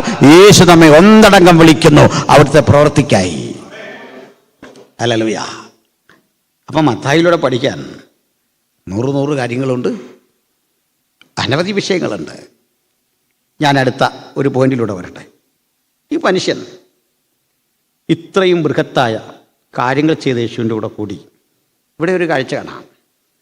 ഈ മത്തായി എന്ന മനുഷ്യനെ കർത്താവ് പിടിച്ച് 3 പേരുണ്ടല്ലോ. കർത്താവിൻ്റെ ആ എക്സിക്യൂട്ടീവിൽ 3 പേരുണ്ട്. ഇന്നർ സർക്കിളിൽ ഒരു 3 പേരുണ്ട്. ആരൊക്കെയാണ്? പത്രോസ്, യോഹന്നാൻ, യാക്കോബ്. അതിൽ വരേണ്ട ഒരാളാണ്, അതിൽ വരാൻ വേണ്ടി യോഗ്യനായ ഒരാളാണ് സത്യത്തിൽ ഈ മത്തായി. അതിനുള്ള ഫിറ്റ്നസ് ഉണ്ട്. പക്ഷെ ഞാനിതിൽ ഒന്നാമത് നിർദ്ദേശിക്കുന്നത് അന്ത്രയോസിനെ ആവും. എന്നോട് പറയാം ഒരു 3 പേരെ നിർദ്ദേശിക്കാൻ പറഞ്ഞാൽ ഫസ്റ്റ് വൺ അന്ത്രയോസാണ്. പത്രോസിനെ ഞാൻ നിർദ്ദേശിക്കത്തുമില്ല. നിങ്ങളുടെ കാര്യം എനിക്കറിയില്ല. ഞാൻ അതിൻ്റെ ക്രമീകരണം എന്ന് പറയാനാണ്, തെറ്റിദ്ധരിക്കല്ലേ. എന്നോട് പറയാം കർത്താവിനോട് കൂടെ ചേർന്ന് ഈ കാര്യങ്ങളൊക്കെ ഒന്ന് ചെയ്യാൻ നമുക്കൊരു കമ്മിറ്റി വേണം, ഒരു 3 പേരെന്ന് പറ. ഒന്നാം സ്ഥാനം അന്ത്രയോസാണ്. അത് കഴിവ് നോക്കിയല്ല, അന്ത്രയോസാണ് യേശുവിനെ ആദ്യം അനുഗമിച്ച ശിഷ്യന്മാരിൽ പേര് ചേർക്കപ്പെട്ട ആൾ. ഒന്നാമത്തെ ശിഷ്യനാരാ?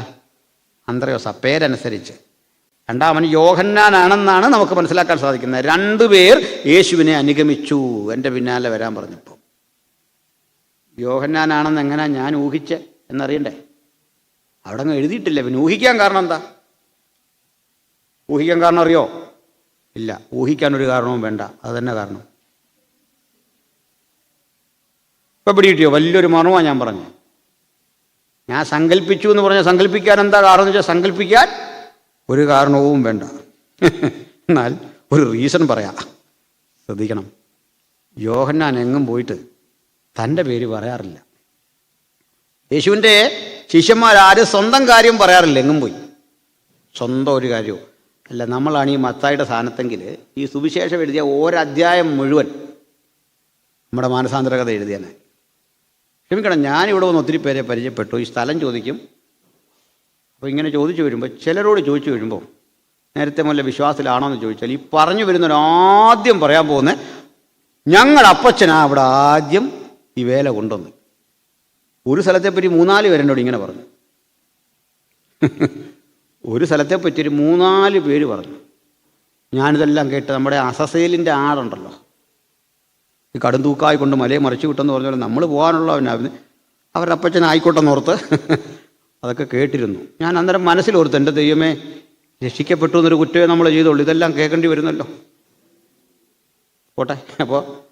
പക്ഷെ ഇവരാരും ഇത് പറയില്ല. മത്തായി പറഞ്ഞില്ല. അയാളുടെ സാക്ഷിയാണെന്ന് പറഞ്ഞ് ഇവിടെ എഴുതി വെച്ചോ? ഇല്ല. നമ്മളാ ഈ സാക്ഷിയാണെന്ന് പറഞ്ഞ്. സ്നേഹിതന്മാരെ, ഞാനൊരു കാര്യം പറയട്ടെ. ഈ പൗലോസിനെ രക്ഷിക്കാനും നിങ്ങളെ രക്ഷിക്കാനും എന്നെ രക്ഷിക്കാനും മത്തായിയെ രക്ഷിക്കാനും ഇനി രക്ഷിക്കാൻ എത്ര പേരുണ്ട് അവരെ എല്ലാം രക്ഷിക്കാൻ കർത്താവായ യേശുവിന് വന്ന മുതൽ മുടക്ക് ഒറ്റ കാര്യം അതവിടുത്തെ രക്തമാണ്. മനസ്സിലായില്ലേ? അതിൻ്റെ പൗലോസിൻ്റെ സാക്ഷ്യത്തിന് എത്ര ആഴമുണ്ട് അത്ര ആഴമുണ്ട് നമ്മുടെയും. സംശയിക്കണ്ട. മുതൽ മുടക്ക് എങ്ങനെയാന്നേ? മുതൽ മുടക്ക് എങ്ങനെയാ? ഒറ്റ വില. അതിനകത്ത് മാറ്റമൊന്നുമില്ല. നമ്മുടെ രക്ഷ കുറഞ്ഞാണെന്നൊന്നും ഓർക്കണ്ട. പത്രോസിനെ രക്ഷിക്കാൻ ചിലവഴിച്ച അതേ മൂല്യമാണ് എനിക്ക് വേണ്ടിയും ചിലവഴിച്ച. സ്തോത്രം, ഹല്ലേലൂയ. അപ്പോൾ പറഞ്ഞു വന്നത്, ഈ മനുഷ്യൻ ഇന്ന സർക്കിളിലില്ല. പക്ഷെ മത്തായിക്ക് അതുകൊണ്ട് പരിഭവമില്ല. അന്ത്രയോസ് ആദ്യം വന്നിട്ട് പിടിച്ച് 3 പേരെ കൂടെ ആക്കിയില്ല. പത്രോസ്, യോഹന്നാൻ, യാക്കോബ്. ഒരു വീട്ടിൽ നിന്ന് തന്നെ 2 പേരെടുത്തു. നമ്മുടെ ന്യായമല്ല, നമ്മുടെ ജനാധിപത്യ ബോധമല്ല, നമ്മുടെ മനഃശാസ്ത്രപരമായ വിചിന്തനമല്ല ദൈവത്തിൻ്റെ പദ്ധതി. അതും കൃപയാണ്. എന്താണ് കാരണം? പത്രോസിനെ പോലെ മനുഷ്യന് മനസ്സിലാകും, ലോകത്തിലാരും എന്നെ ഒന്നാമനാക്കില്ല. ഹല്ലേലൂയ. മത്തായിയെ തള്ളി, അല്ലെ മത്തായിയെ ഒഴിവാക്കി, ആദ്യം വന്ന അന്ത്രയോസിനെ ഒഴിവാക്കി, എന്നെ പിടിച്ച് പ്രഥമ സ്ഥാനത്ത് നിർത്തിയവൻ അവിടുത്തെ കരുണയാണ് കാട്ടിക്കൊണ്ടിരിക്കുന്നത്. അതുകൊണ്ട് മത്തായിയെ കാണുമ്പോൾ, മറ്റുള്ള ദിവാസന്മാരെ കാണുമ്പോൾ എനിക്ക് അഹന്തയല്ല തോന്നേണ്ടത്, ഒരു വിനയം, ദൈവികമായ ഒരു അനുഗ്രഹമാണത്. സ്തോത്രം. മത്തായി യേശുവിനെ അനുഗമിച്ചു. ഈ അനുധാവനം ചെയ്യാൻ കിട്ടിയ ഭാഗ്യം അധികം ജീവിതത്തിൽ വിലപിടിപ്പുള്ളതായി കരുതി, ശ്രേഷ്ഠകരമായ ഒരനുഭവമായി കരുതി. പക്ഷെ ഒരു കാര്യം, സുപ്രധാനമായൊരു കാര്യം, നിങ്ങളെ ദൈവം വിളിച്ച ഇടം, ദൈവം വിളിച്ച സ്ഥാനം, ദൈവം വിളിച്ച സ്ഥലം അത് ഏതുമാകട്ടെ, ഒന്നുറപ്പാക്കിക്കൊള്ളണം, പ്രതീക്ഷകൾക്കപ്പുറത്തേക്കാണ് നമ്മുടെ യാത്ര. ഞാനടുത്ത കാലത്ത് ചെറിയ ചില അസ്വസ്ഥതകളിലൂടെ കടന്നുപോയിരുന്നു. ചെറിയ ശാരീരിക അസ്വസ്ഥ. ഞാനങ്ങനെ ഭയപ്പെടുന്ന ഒരാളൊന്നുമല്ല. അസുഖം വന്നെന്ന് ഓർത്താൽ അങ്ങനെ പേടിക്കത്തൊന്നുമില്ല, ഭയമില്ല. അങ്ങനെ ഒരു ഭയമേ തോന്നുന്നില്ല. പരമാർത്ഥമാണല്ലോ, ദൈവസന്നിധി പറയണമല്ലോ. മരിക്കുമെന്ന് പറഞ്ഞാലും ഭയമില്ല. എൻ്റെ കാരണം നമ്മുടെ ചിത്രയോട് തീർന്നൊന്നും കണക്കൂട്ടിയാൽ മതി. നമ്മളിങ്ങനെ വിഷമിച്ച് കുറേ കൂടെ ആയുസ് നീട്ടിപ്പിടിച്ചിട്ട് പ്രത്യേകിച്ച് ഗുണമൊന്നും നമുക്കും ഇല്ല, സമൂഹത്തിനും ഇല്ല. പക്ഷെ ഒരു കാര്യം ഉറപ്പുണ്ട്. എന്താ ഉറപ്പെന്നറിയണ്ടേ? എൻ്റെ ജീവിതത്തിൻ്റെ പുതുമ എന്ന് ഞാൻ കാണുന്നത് ഇത്രേ ഉള്ളൂ. എല്ലാ ദിവസവും ഞാൻ ജീവിതത്തോട് പറയും, കുറേയൊക്കെ പ്രസംഗിച്ചു, കുറേ പേരെയൊക്കെ സ്നാനപ്പെടുത്തി, കുറേ പേരെയൊക്കെ വിശ്വാസത്തിൽ കൊണ്ടുവന്നു. പക്ഷേ ഞാൻ പറയും, ഇതല്ല ഞാൻ ചെയ്ത ഏറ്റവും വലിയ ശുശ്രൂഷ, ഞാൻ ചെയ്യാനിരിക്കുന്നതാണ് ഏറ്റവും വലിയ ശുശ്രൂഷ. വിശ്വസിച്ചാട്ടെ, ഞാൻ ചെയ്യാനിരിക്കുന്നതാണ് ഏറ്റവും വലിയ ശുശ്രൂഷ. ഇന്ന് വരെ ചെയ്തതല്ല, അതിനപ്പുറത്ത് എന്നെക്കുറിച്ച് ദൈവം ആഗ്രഹിക്കുന്നൊരു കാര്യമുണ്ട്. അത് ചെയ്യാതെ ഇഹലോകം വിട്ടുപോകാൻ എനിക്ക് സാധിക്കില്ല എന്നുള്ള ഒരു ഉറപ്പ് നമ്മളെല്ലാം ബാധിക്കട്ടെ. ഇതുവരെ പാടിയതല്ല ഏറ്റവും ശ്രേഷ്ഠകരമായ പാട്ട്, ഇതുവരെ പ്രസംഗിച്ചതല്ല ഞാൻ പ്രസംഗിക്കാനിരിക്കുന്നതാണ്, ഇതുവരെ നിർവഹിച്ചതല്ല അതിലും കരുത്തുറ്റ കർമ്മനിരതമായ ഒരു ശുശ്രൂഷ ദൈവം നമുക്ക് വേണ്ടി ഒരുക്കി വെച്ചിരിക്കുന്നു. അതുകൊണ്ട് മത്തായി മനസ്സിലാക്കണം, ഇപ്പോൾ ഇവിടെ അനുഭവിച്ച ഈ സംതൃപ്തി ഉണ്ടല്ലോ, ഇതിനും അപ്പുറത്തൊരെണ്ണം ദൈവം കാത്തു വച്ചിരിക്കുന്നു. സ്തോത്രം. വഴികരി മനുഷ്യനെ എൻ്റെ അടുത്തൊന്നും ഒത്തിരി ചോദ്യങ്ങൾ ചോദിച്ചു. ഞാൻ സുവിശേഷം പറഞ്ഞൊക്കെ വിശ്വാസി വന്നൊരു മനുഷ്യനാണ്. അപ്പോൾ അദ്ദേഹം ചോദ്യങ്ങളെല്ലാം ചോദിച്ചു ഇത്രേ ഉള്ളൂ. പാസ്റ്റർ പറഞ്ഞു, കർത്താവിനെ സ്വീകരിക്കുമ്പോൾ സന്തോഷം, സമാധാനം ഇതൊക്കെ കിട്ടും, ജീവിതം ഐശ്വര്യപൂർണ്ണമാകും. പ്രോസ്പിരിറ്റി എന്നല്ല കേട്ടോ. പക്ഷെ പാസ്റ്റർ പറഞ്ഞ സമാധാനവും സന്തോഷമൊന്നും എനിക്ക് കിട്ടിയില്ല. അതാ പരമാർത്ഥം. ഞാൻ പറഞ്ഞു, അവിടുത്തെ കൽപ്പനകളൊക്കെ പാലിച്ചോ? സ്നാനമേറ്റോ? അദ്ദേഹം പറഞ്ഞു, സ്നാനമേറ്റു. ആത്മനിറവ് അനുഭവങ്ങളെ പ്രാപിച്ചോ? അപ്പം അദ്ദേഹം പറഞ്ഞു, ഇല്ല. ഞാൻ പറഞ്ഞു, എന്നാൽ അതിനു വേണ്ടി ഇവിടെ പ്രാർത്ഥിക്കുക, ഇത് ഒരുക്കെട്ട അവസരം. അപ്പം അദ്ദേഹം പറഞ്ഞു, എനിക്കിതുവരെ സന്തോഷം ഉണ്ടായില്ല. ഞാൻ പറഞ്ഞു, അതൊക്കെ അങ്ങ് മാറും ബ്രദറെ, വേഗത്തിൽ മാറും. ഒരു 3 മാസം കഴിഞ്ഞ് അദ്ദേഹം എൻ്റെ അടുത്ത് വന്നിട്ട് പറഞ്ഞു, പാസ്റ്ററെ ഭയങ്കര സന്തോഷമാണ്. ഞാൻ എന്താ കാര്യം? എനിക്ക് ആത്മനിറവും അന്യഭാഷയൊക്കെ ദൈവം തന്നു, ഭയങ്കര സന്തോഷമാണ്. ഞാൻ പറഞ്ഞാൽ അതും വേഗത്തിൽ അങ്ങ് മാറും, പേടിക്കാനൊന്നുമില്ല. എന്താ കാര്യം? ജീവിതം കയറ്റിറക്കങ്ങളുടെ ബ്രദറെ, ഒത്തിരി മലകളിലൂടെ കയറണം, ഒത്തിരി താഴ്വരകളിലൂടെ പോകണം. ഈ സന്തോഷവും സമാധാനം എന്നൊക്കെ പറയുന്നത് അതിൻ്റെ അർത്ഥം മാറിക്കൊണ്ടിരിക്കും, അതിൻ്റെ തലങ്ങൾ മാറിക്കൊണ്ടിരിക്കും. ഹല്ലേലൂയ. ഞാൻ ഇന്നലെ സംസാരിച്ചല്ലോ, പൗലോസിനെ സംബന്ധിച്ചിടത്തോളം ജയിലിൽ കിടക്കുമ്പോൾ നമ്മൾ പറയും ജയിലിലാണ്, നമ്മൾ ആ കാഴ്ച കണ്ടിട്ട് പറയും ചങ്ങല ധരിച്ചിരിക്കുകയാണ്. അദ്ദേഹം കൂട്ടിച്ചേർക്കും, നോ, ഞാൻ ചങ്ങല ധരിക്കുക മാത്രമല്ല, ഞാൻ ചങ്ങല ധരിച്ച് സ്ഥാനാവധിയായി എൻ്റെ യേശുവിന് വേണ്ടി സേവനം ചെയ്യുകയാണ്. അപ്പം ഇത് ആ കൺസെപ്റ്റിലായിരിക്കുന്നല്ലേ. ഞാൻ നിങ്ങൾ കടന്നു പോകുന്ന ജീവിതത്തിൻ്റെ വഴികളിൽ ചെയ്യാനിരിക്കുന്ന ശുശ്രൂഷയുടെ ശ്രേഷ്ഠകരമായ ആ അനുഭവങ്ങൾ നമ്മളെ ഇങ്ങനെ പ്രചോദിപ്പിച്ചുകൊണ്ടിരിക്കണം, നമുക്കത് ഉന്മേഷം നൽകിക്കൊണ്ടിരിക്കണം. ഞാൻ എന്തിനാണ് ഇത്രയും സൂചിപ്പിച്ചത്?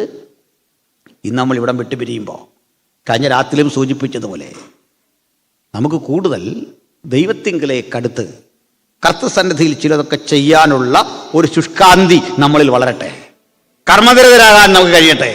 നമുക്കൊക്കെ ഓരോ ഉത്തരവാദിത്തങ്ങൾ ദൈവം തന്നിട്ടുണ്ട്. അതിനെ കൃത്യതയോടെ നിർവഹിക്കാൻ ദൈവം പ്രാപ്തി നൽകട്ടെ, കൃപ നൽകട്ടെ. അതിനുവേണ്ടിയാണ് മത്തായി എന്ന മനുഷ്യൻ ഇറങ്ങിത്തിരിക്കുമ്പോൾ ജീവിതത്തിൽ ഇതൊന്നും സ്വപ്നം കാണാൻ അദ്ദേഹത്തിന് കഴിയുമായിരുന്നില്ല. താനിങ്ങനെ ആദ്യത്തെ സുവിശേഷം മാർക്കോസിൻ്റെയാണ്. പക്ഷെ ക്രമപ്പെടുത്തി വരുമ്പോൾ ഒന്നാമത്തെ സുവിശേഷം തൻ്റെ പേരിനാൽ വിരചിതമാകണമെന്നുള്ള അങ്ങനെ ഒരു കാഴ്ചപ്പാടൊന്നും ഇല്ലാത്ത കാലത്ത് ഇറങ്ങിത്തിരിച്ചു കർത്താവിന് വേണ്ടി. പക്ഷെ ജീവിതം അവിടെ കൊണ്ട് തീർന്നില്ല.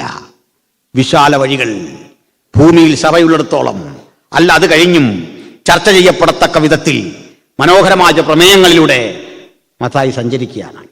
എനിക്ക് സുവിശേഷത്തിൽ കണ്ട ഒരു മഹനീയത, യേശുവിനെ പറ്റി സമഗ്രമായി പ്രതിപാദിച്ചു അദ്ദേഹം. മറ്റു പലരും അത്രയും സമഗ്രതയിലേക്ക് പോയില്ല. കാരണം ഇതിനകത്തുണ്ടല്ലോ, ഇത് കോംപ്ലിമെൻ്റ് ചെയ്യുകയാണ്. ഒരു സുവിശേഷം മറ്റൊന്നിനെ അവിടെ ഇല്ലാത്ത ചിലത് ചേർത്ത് പറയുകയാണ്. അങ്ങനെയൊക്കെയാണ് സുവിശേഷങ്ങൾ പഠിക്കാൻ അതിനോടുള്ളൊരു അപ്രോച്ചിന് ഒരു രീതിശാസ്ത്രമുണ്ട്. സ്തോത്രം. അപ്പോൾ കേൾക്കണേ, ഇവിടെ ഇത് നമ്മളൊരു കാഴ്ച കാണുന്നേ. ഇത് എവിടുന്ന ഇദ്ദേഹം തുടങ്ങുന്നത്? അബ്രഹാമിൽ ആരംഭിക്കുകയാണ്.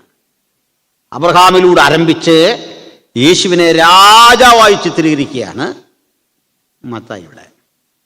എനിക്ക് യേശുവിൻ്റെ രാജ്യത്വം വലിയ സന്തോഷമുള്ളൊരു കാര്യമാണ്. സന്തോഷമുള്ള കാര്യം വേറൊന്നുമല്ല, ഈ രാജ്യത്വം പ്രൂവ് ചെയ്യപ്പെട്ടൊരു സ്ഥലമുണ്ട്. അത് ഈ പീലാത്തോസിൻ്റെ വിചാരണ വേദിയാണ്. അത് പഠിക്കണം. ഈ ചില പാരമ്പര്യങ്ങളിലും ചരിത്രത്തിലൊക്കെ കാണുന്ന ഈ പീലാത്തോസ് ഒരു വലിയ മദ്യപാനിയായിരുന്നു. അയാൾ റോമക്കാരനാട്ടോ, മദ്യപാനി. അപ്പോൾ അതിന് മീതയോ അല്ലെങ്കിൽ സമാന്തരമായിട്ടോ ഹെരോദ അവിടെ ഉണ്ട്. ഇവർ തമ്മിൽ അടിയാണ്. ഇതിലാരാണ് പ്രധാനി എന്ന് അവർക്കറിയില്ല. ഇതുവരെ അവർ തീരുമാനമെടുത്തെത്തിയില്ല. അപ്പോഴുണ്ട് സന്നിദ്രീൻ കൗൺസിൽ, പുരോഹിത കോടതികളൊക്കെ മാറി മാറി വിധിച്ചിട്ട് അത് ഹെരോദാവിലേക്കും ഏറ്റവും ലാശം പീലാത്തോസിൻ്റെ അടുത്ത് വന്നു. നമുക്ക് ആ ഘട്ടമെല്ലാം പോകാൻ നേരമില്ല. അപ്പോൾ ഇവർ തമ്മിൽ സ്നേഹമായി. കാരണം ഇയാൾ അങ്ങോട്ട് വിട്ടു, അയാൾ ഇങ്ങോട്ട് വിട്ടപ്പോൾ പരസ്പരം അംഗീകരിച്ചതായിട്ട് തോന്നി. സുപ്രീം കോടതി ഇതാണെന്നുള്ള നിലയിൽ അവർ വ്യാഖ്യാനിച്ചു. അപ്പോഴും പീലാത്തോസിൻ്റെ ഇഷ്ടം യേശുവിനെ വെറുതെ വിടുക. അതാ താല്പര്യം. യേശുവിനോടുള്ള സ്നേഹമല്ല എൻ്റെ അടിസ്ഥാനം. അയാളൊരു വലിയ ജൂതവിരോധിയാണ്, ഒരു തികഞ്ഞ മതവിദ്വേഷിയാണ്. ജൂതന്മാരോട് ഭയങ്കര വെറുപ്പ്. അതുകൊണ്ട് അവർ എന്തു പറയുന്നോ അതിൻ്റെ ഓപ്പോസിറ്റ് ചെയ്യണം. അതാണ് വലിയൊരു സന്തോഷം. ചില ആൾക്കാർക്ക് അത് വലിയൊരു സന്തോഷമാണ്. നമ്മൾ എന്തോ പറയുന്നതിൻ്റെ ഓപ്പോസിറ്റ് ചെയ്യുന്ന അങ്ങനെയുള്ള പ്രവണതയുള്ളവരില്ലേ. ഇതുപോലെ സ്തോത്രം. പീലാത്തോസ് ചോദിച്ചു, എന്താ ഇത് പേരിലെ കുറ്റം എന്താ?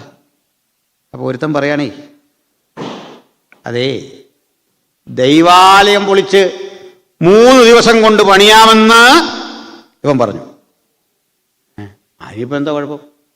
നമ്മളീ പോകുന്ന വഴിക്കൊരു ബിൽഡിങ് കണ്ടേച്ച് പറയാ ഇത് തല്ലിപ്പൊളിക്കാൻ തോന്നുന്നു പറഞ്ഞാൽ ക്രിമിനൽ കേസ് എടുക്കേണ്ട കാര്യം വല്ലതും ഉണ്ടോ?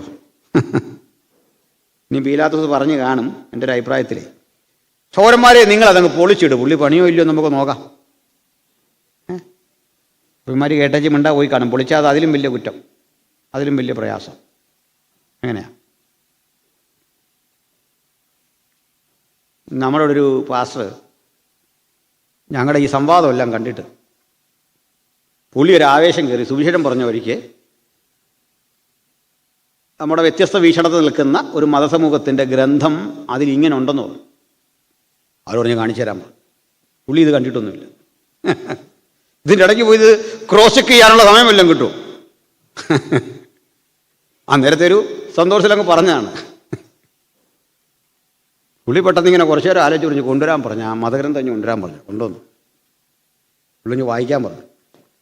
എങ്ങനെ അറിയോ? അത് കാണുന്നത് വരെ വായിക്കാൻ പറഞ്ഞു. കണ്ടില്ല ഇനി പറഞ്ഞേക്കാൻ.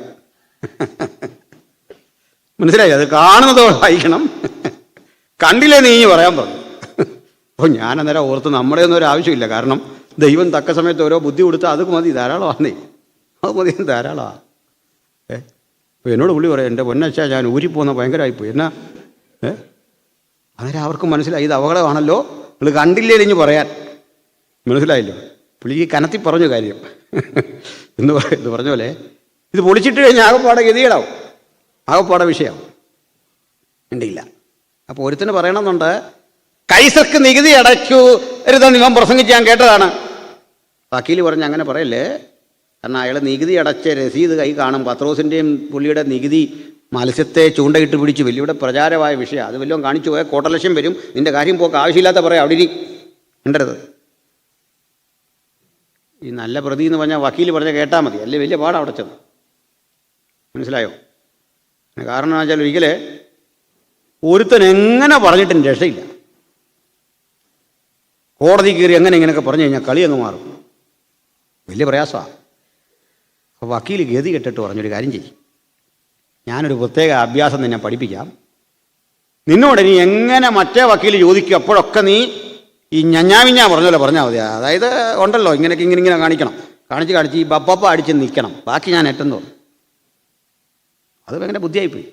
കാരണം ഇവനോട് ചോദിക്കും, ഇങ്ങനെ ചോദിക്കുക, പുള്ളി ബാബാ ഇങ്ങനെ കാണിച്ച് ഓരോന്നിങ്ങനെ കാണിച്ച് ഓരോ കൈക്കറികളൊക്കെ കാണിച്ച് നിൽക്കും.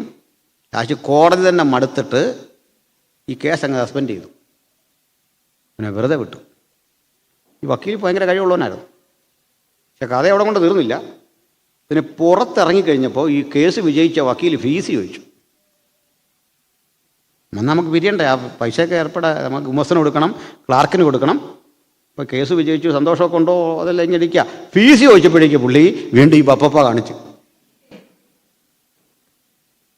ഒത്തിരി വലിയ മിടുക്കൻ അവർ തയ്ക്കഴിഞ്ഞ വക്കീൽ ഇങ്ങനെ കാണിച്ചു. എന്താ പറഞ്ഞു വന്നേ? ഇതുപോലെ കോട്ടിക്കിടന്ന സംഭാഷണ. പീലാത്തോസിന് ഇങ്ങനെ ബോധം. അവസാനം പീലാത്തോസ് നേരിട്ട് വിചാരണ ചെയ്തു, അടിയെല്ലാം കൊടുത്തിട്ടാണ്. ഞാനോർക്കും ആ രംഗം. ഒരു മനുഷ്യരെ മാനസികമായിട്ട് തറക്കാവുന്ന പരമാവധി തകർത്തുകൊണ്ട് നിർത്തിയിരിക്കുക. പക്ഷെ യേശുവിൻ്റെ മനസ്സൊന്നും തകരില്ല, അത് വേറെ കാര്യം. യേശു നടക്കൊണ്ട് നിർത്തി, ഭീകരമായ ആക്രമണം നടത്തി, ചാട്ടക്കടിച്ചു, തലയിൽ മുൾക്കിരീടം വെച്ചു. സ്തോത്രം. ഞാൻ ഈ മുൾക്കിരീടത്തെപ്പറ്റി പലയിടത്തും പറയാറുണ്ട്. ഒരു കാര്യം പറയട്ടെ, നിങ്ങൾ ഇസ്രയേൽ പോകൾക്കറിയാം, അവിടെ ഈ മുള്ളിങ്ങനെ നിൽപ്പുണ്ട്. അത് നമ്മൾ പറിക്കാനൊന്നും പാടില്ല, വളരെ പ്രൊട്ടക്റ്റ് ചെയ്യുന്ന അവിടെ സർക്കാർ. നമുക്ക് വേണേ വില കൊടുത്താൽ അതിൻ്റെ ഒരു കിരീടം കിട്ടും, അപ്പുറത്തും വില കൊടുക്കണം. ഇത് പറിക്കരുതെന്നാണ് കർശന നിർദ്ദേശമാണ്. ഞാൻ എന്തും വരട്ടെ എന്ന് കരുതി ഒരെണ്ണം അങ്ങ് പറിച്ചു, ഒരു മുള്ള. പറിക്കാൻ കാരണം വേറൊന്നുമല്ല, സിമ്പിളായിട്ട് എൻ്റെ കാരണം പറയാം. എന്നോട് ചോദിക്കുക എന്തിനാ അത് പറിച്ചതെന്ന് ചോദിച്ചാൽ ഉത്തരം വളരെ ലളിതം. കാരണം ഞാനൊരു മലയാളിയാണ്, അത് തന്നെ കാര്യം. മനസ്സിലായോ? നിങ്ങൾക്കെല്ലാം വേണ്ടി ഞാൻ ചെയ്തതാണ്, അതിന് നിങ്ങൾ എന്നെ കുറ്റപ്പെടുത്താതെ. ഞാനും വലിയ രസം കേട്ടു. ഇതിൽ ലൈവിൽ പോവല്ലേ, ഞാനിതേ കാര്യം നമ്മുടെ ബഹുമാനപ്പെട്ട PC ചെറിയാൻ പാസോട് പറഞ്ഞു. പുള്ളി പറയാ, ഞാനും ഒരെണ്ണം പറിച്ചെന്നു. മനസ്സിലായില്ലേ? ഞാനവിടെ ചെന്നു വെച്ചാൽ ഞാനിങ്ങനെ ഒരു സാധനം പറിച്ചു. പുള്ളി പറയാം ഞാനും ഒരെണ്ണം പറിച്ചെന്നു. അപ്പം എനിക്ക് മനസ്സിലായി ഇതൊന്നും ഒരു പുതുമയുള്ള കാര്യമല്ല. പക്ഷേ വിഷയം എന്താണെന്ന് വെച്ചാൽ ഇതിലൊരറ്റ ഒന്ന് ശരത്ത് കൊണ്ടു, നഖത്തിനിടയിൽ കൊണ്ടു. അല്ലെങ്കിൽ ഈ കുറ്റകൃത്യം കാണിക്കുമ്പോൾ ഒരു എന്തെങ്കിലും നമ്മളോട് ചെയ്തു നോക്കും, അതാ കാര്യം. ഒരു 2-3 മിനിറ്റ് ഉള്ളിൽ വേദന ഇങ്ങനെ കൂടി അതികഠിന വേദന. അല്ലെ വലിയ വിഷയം, നമുക്ക് ഹോസ്പിറ്റലിൽ പോലും പോകാൻ പറ്റില്ല. ഇതാന്ന് പറഞ്ഞാൽ അത് വേറെ കേസ് വരും. സംഭവം ഇത് പറയാനൊക്കോ പറയാതിരിക്കാനൊക്കോ. പിന്നെ ചെറിയ ഗുളിക കഴിച്ച് അത് മാറി. അപ്പോഴാണ് ഞാൻ ഓർത്ത് ഇത് ഈ തലയിൽ വെക്കുമ്പോൾ ഉണ്ടാകുന്ന വേദന എന്നാലോചിച്ച് നോക്കി, എത്ര ഭീകര. അതൊക്കെ സഹിച്ച് ആക്ഷേപിച്ച് ഒരു മനുഷ്യനെ കൊണ്ട് നിർത്തിയിട്ട് കാതലായൊരു ചോദ്യം, ചങ്കിൽ കൊള്ളുന്നൊരു ചോദ്യം ചോദിക്കുന്നത്, നീ രാജാവ് തന്നെയോ? എന്തൊരു ചോദ്യ. സത്യത്തിൽ ഈ കോർട്ടിൽ വെച്ച് എങ്ങനെ പറയണമെന്നറിയോ? പറയാം. ഞാനാണ് എങ്ങനെ പറയുമെന്ന് നിങ്ങൾ പറയാം, അപ്പോൾ നിങ്ങൾക്ക് മനസ്സിലാവും. പീലാത്തോസ് അവിടെ ഇരിക്കുന്നു, ഞാനാണ് ആൾ. പൊതുവിലെല്ലാം പ്രസംഗിച്ച് അടിച്ച് തകർത്ത് വന്നിരിക്കുകയാണ്, കോടതിക്കകത്ത് നിൽക്കുക. നീ രാജാവ് തന്നെയോ? ഞാൻ പറയാം, അച്ഛാ അതേ, ഞാൻ ഈ പ്രസംഗത്തിൻ്റെ ഇടയ്ക്ക് രാജാവാണെന്നോ മന്ത്രിയാണെന്നോ ഒക്കെ ഒന്ന് പറഞ്ഞിട്ടുണ്ട്. ഞാനല്ല രാജാവ്, അച്ഛൻ തന്നെ. ആ മുഖ കാന്തി കണ്ടാൽ പോരെ, ആ തേജസ് കണ്ടാൽ പോരെ, നീ ആ രാജാവ്. ഞാൻ രാജാവല്ല, ഞാൻ ഉദ്ദേശിച്ച രാജാവ് അങ്ങനെ അല്ലെന്ന് പറഞ്ഞു. ഇതാ നമ്മൾ 5000 പുരുഷന്മാർക്ക് ഭക്ഷണം കൊടുത്തില്ലേ, സ്ത്രീകൾക്കൊക്കെ ഭക്ഷണം കൊടുത്ത ഘട്ടത്തിൽ അവനെ രാജാവാക്കാൻ ശ്രമിച്ച ലോക്കലിനെ കണ്ടിട്ട് അവരെ നിരസിച്ചവൻ, നിരാകരിച്ചവൻ കോടതി മുറിക്കുള്ളിൽ വെച്ച് ചോദിക്കുക, നീ രാജാവാണോ എന്ന് ചോദിച്ചപ്പോൾ പറയുക, ഞാനാകുന്നു. ആ കർത്താവല്ലേ നമ്മുടെ അഭിമാനം. ഈ കർത്താവിന്റെ ആ നിമിഷങ്ങളെല്ലാം ഒപ്പിയെടുത്ത് മത്തായി കൃത്യമായി ഈ പുസ്തകത്തിൽ രേഖപ്പെടുത്തി വെച്ചു. യേശുവിനെ കുറിച്ചുള്ള ഒരു സമഗ്ര ചിത്രം വരയ്ക്കാൻ തനിക്ക് ജീവിതത്തിൽ കഴിയുമെന്നൊന്നും ചിന്തിക്കാത്ത കാലത്ത് ആ വിളികെട്ട് യേശുവിനായി ഇറങ്ങിത്തിരിച്ചപ്പോൾ ഒരു വചനം എന്റെ ഹൃദയത്തിലേക്ക് ഓർമ്മ വരുന്നു. അതുകൊണ്ട് വിശുദ്ധ സഹോദരന്മാരെ, സ്വർഗീയ വിളിക്കോകരിക്കാരായുള്ളവരെ, നാം സ്വീകരിച്ചു പറയുന്ന അപ്പോസ്തലനും മഹാപുരോഹിതനുമായ യേശുവിനെ ശ്രദ്ധിച്ചു നോക്കുക. യേശുവിലേക്ക് നമ്മുടെ ഏകാഗ്രത മുഴുവൻ പരിലസിക്കട്ടെ. നമ്മുടെ കണ്ണുകൾ മുഴുവൻ നമ്മുടെ കർത്താവിലാകട്ടെ. നമ്മുടെ ഹൃദയത്തിൻ്റെ മുഴുവൻ ഏകാഗ്രതയും നമ്മുടെ കർത്താവിലാകട്ടെ. ഉത്തമഗീതത്തിലൊരു വചനമുണ്ട്, എന്നെ ഒരു മുദ്രമോതിരമായി നിന്റെ ഹൃദയത്തിൽ വെച്ചുകൊള്ളണമേ. ജൂത സംസ്കാരമനുസരിച്ച് വിവാഹ നിശ്ചയം കഴിഞ്ഞൊരു പെൺകുട്ടിയുടെ വിരലിൽ കാന്തൻ അണിയിച്ചിട്ട് പോകുന്ന ഒരു മുദ്രമോതിരമുണ്ട്. ജീവിതത്തിൻ്റെ ഏകാന്തതകളിൽ ഈ നിശ്ചയം കഴിഞ്ഞ പെൺകുട്ടി തൻ്റെ കാന്തനെ സ്മരിച്ചുകൊണ്ട് ഈ മുദ്രമോതിരത്തിൽ ചുംബിക്കും. അവൾ പ്രാർത്ഥിക്കുക, എന്നെ നിന്റെ ഹൃദയത്തിൽ കരുതി വെക്കണമേ. സ്തോത്രം. ഒരു വസ്തു കൂടി പറഞ്ഞു നിർത്താം. കർത്താവ് മരിച്ചു, അടക്കപ്പെട്ടു, ഉയർത്തെഴുന്നേറ്റു, പിരിയുക. നമ്മുടെയൊക്കെ ഭാഷയിൽ പറഞ്ഞാൽ ഒരനവസരത്തിലാണ് കർത്താവിൻ്റെ മരണം. മനുഷ്യൻ്റെ രീതിയിലാണ് പറഞ്ഞത് കേട്ടോ. കർത്താവിൻ്റെ കൃത്യസമയത്താണ്. ഈ ശിഷ്യന്മാരൊന്നും ഒരു പക്വതയിലെത്തിയില്ല, ആരുമില്ലെന്ന്. യേശു നല്ല മനോഹരമായ ക്ലാസ്സൊക്കെ എടുക്കും. യേശു ഇങ്ങനെ പറഞ്ഞ വഴിക്ക് ഉപമകൾ പറയും, അലങ്കാരങ്ങളും ഒക്കെ പറയും. വരുന്ന വഴിക്ക് യേശു പറഞ്ഞു, പരീശന്മാരുടെ പുളിച്ച മാവിനെ സൂക്ഷിക്കണം. പത്രോസ് അപ്പോഴേ അന്ത്രോസിനെ തട്ടിയിട്ട് പറഞ്ഞു, നമ്മൾ രാവിലെ ചപ്പാത്തി ഉണ്ടാക്കിയത് പാളി. ഞാൻ നിന്നോട് പലവട്ടം പറഞ്ഞ നല്ല ആട്ടം മേടിക്കണം എന്നൊക്കെ പറഞ്ഞു. കണ്ടോ, ഗുരു ഇപ്പോൾ അത് കണ്ടുപിടിച്ച കണ്ടോ? ഇത്തരം ശിഷ്യന്മാരായിരുന്നു യേശുവിന്.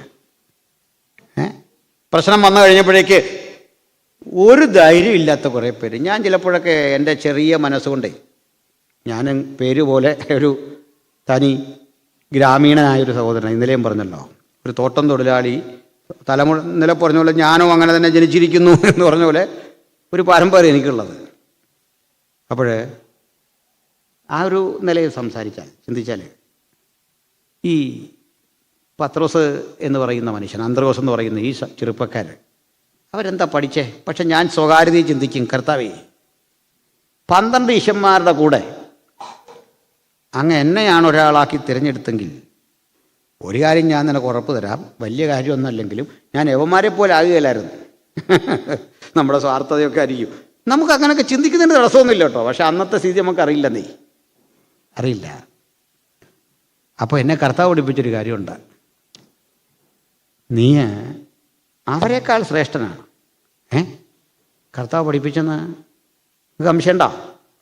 ഞാനും നിങ്ങളും 12 ശിഷ്യന്മാരെക്കാൾ ശ്രേഷ്ഠനാണെന്ന് പ്രോട്ടോക്കോളൊന്നുമല്ല പറഞ്ഞേ. അവരെക്കാൾ പ്രതിഫലത്തിന് അർഹരാണ് നമ്മൾ. എന്താ കാര്യം? സംശയണ്ട. ആ സംശയം തീർത്തേപ്പോ മത്തായിയേക്കാൾ, പത്രോസിനേക്കാൾ, യാക്കോബിനേക്കാൾ, അന്ത്രയോസിനേക്കാൾ പ്രതിഫലത്തിന് അർഹരാണെന്ന് ഞാനും നിങ്ങളും. പതലോസിനെ കൂട്ടണ്ട, അത് വേറെയാ, അക്കൗണ്ട് വേറെയാ. എന്താ പറയാൻ കാരണം? അല്ലെ അത് വാദിച്ച് മേടിക്കും നമ്മൾ കർത്താവിൻ്റെ ഇടയിൽ. എന്താ കാര്യം എന്നറിയണ്ടേ? അത് വാദിക്കാൻ പറ്റുമെന്നേ നമുക്ക്. എന്താ കാര്യം? കർത്താവേ, അങ്ങ് 5 അപ്പം എടുത്ത് വാഴ്ത്തി നുറുക്കി കൊടുക്കുമ്പോൾ അതിലൊരു ഭാഗം കൈപ്പറ്റാൻ ഞങ്ങളാരും അവിടെ ഉണ്ടായില്ല. അങ്ങ് കടലിൻ മീതെ നടക്കുമ്പോൾ ആർപ്പ് വിളികളോട് എതിരേൽക്കാൻ ഞങ്ങൾക്ക് ഭാഗ്യമുണ്ടായില്ല. ഞങ്ങളവിടെ ഇല്ല. യായിറോസിൻ്റെ മകളെ ഉയർപ്പിക്കുന്നത് ഞങ്ങളാരും കണ്ടില്ല. അങ്ങ് ഉയർത്തെഴുന്നേറ്റ് വന്ന് ഞങ്ങളുടെ കൺമുമ്പിൽ നിന്നില്ലല്ലോ. അങ്ങ് പലതവണ പിന്മാറിപ്പോയ പത്രോസിനെ മാറോട് അടുക്കിപ്പിടിക്കുന്നതും ഞങ്ങളാരും കണ്ടില്ല. അങ്ങ് അത്ഭുതം ചെയ്തത്, അടയാളം ചെയ്തത്, വീരപ്രവൃത്തികൾ ചെയ്തതെന്നും ഞങ്ങൾ ഈ കണ്ണുകൊണ്ട് കണ്ടില്ല. ഞങ്ങളാരും അന്നില്ലായിരുന്നു. അത് കണ്ടവൻ, ആസ്വദിച്ചവൻ, അനുഭവിച്ചവൻ കാര്യത്തോടടുത്തപ്പോൾ പറഞ്ഞു, ഞാൻ നിന്നെ അറിയുന്നില്ല, എനിക്ക് നിന്നെ അറിഞ്ഞുകൂടാ.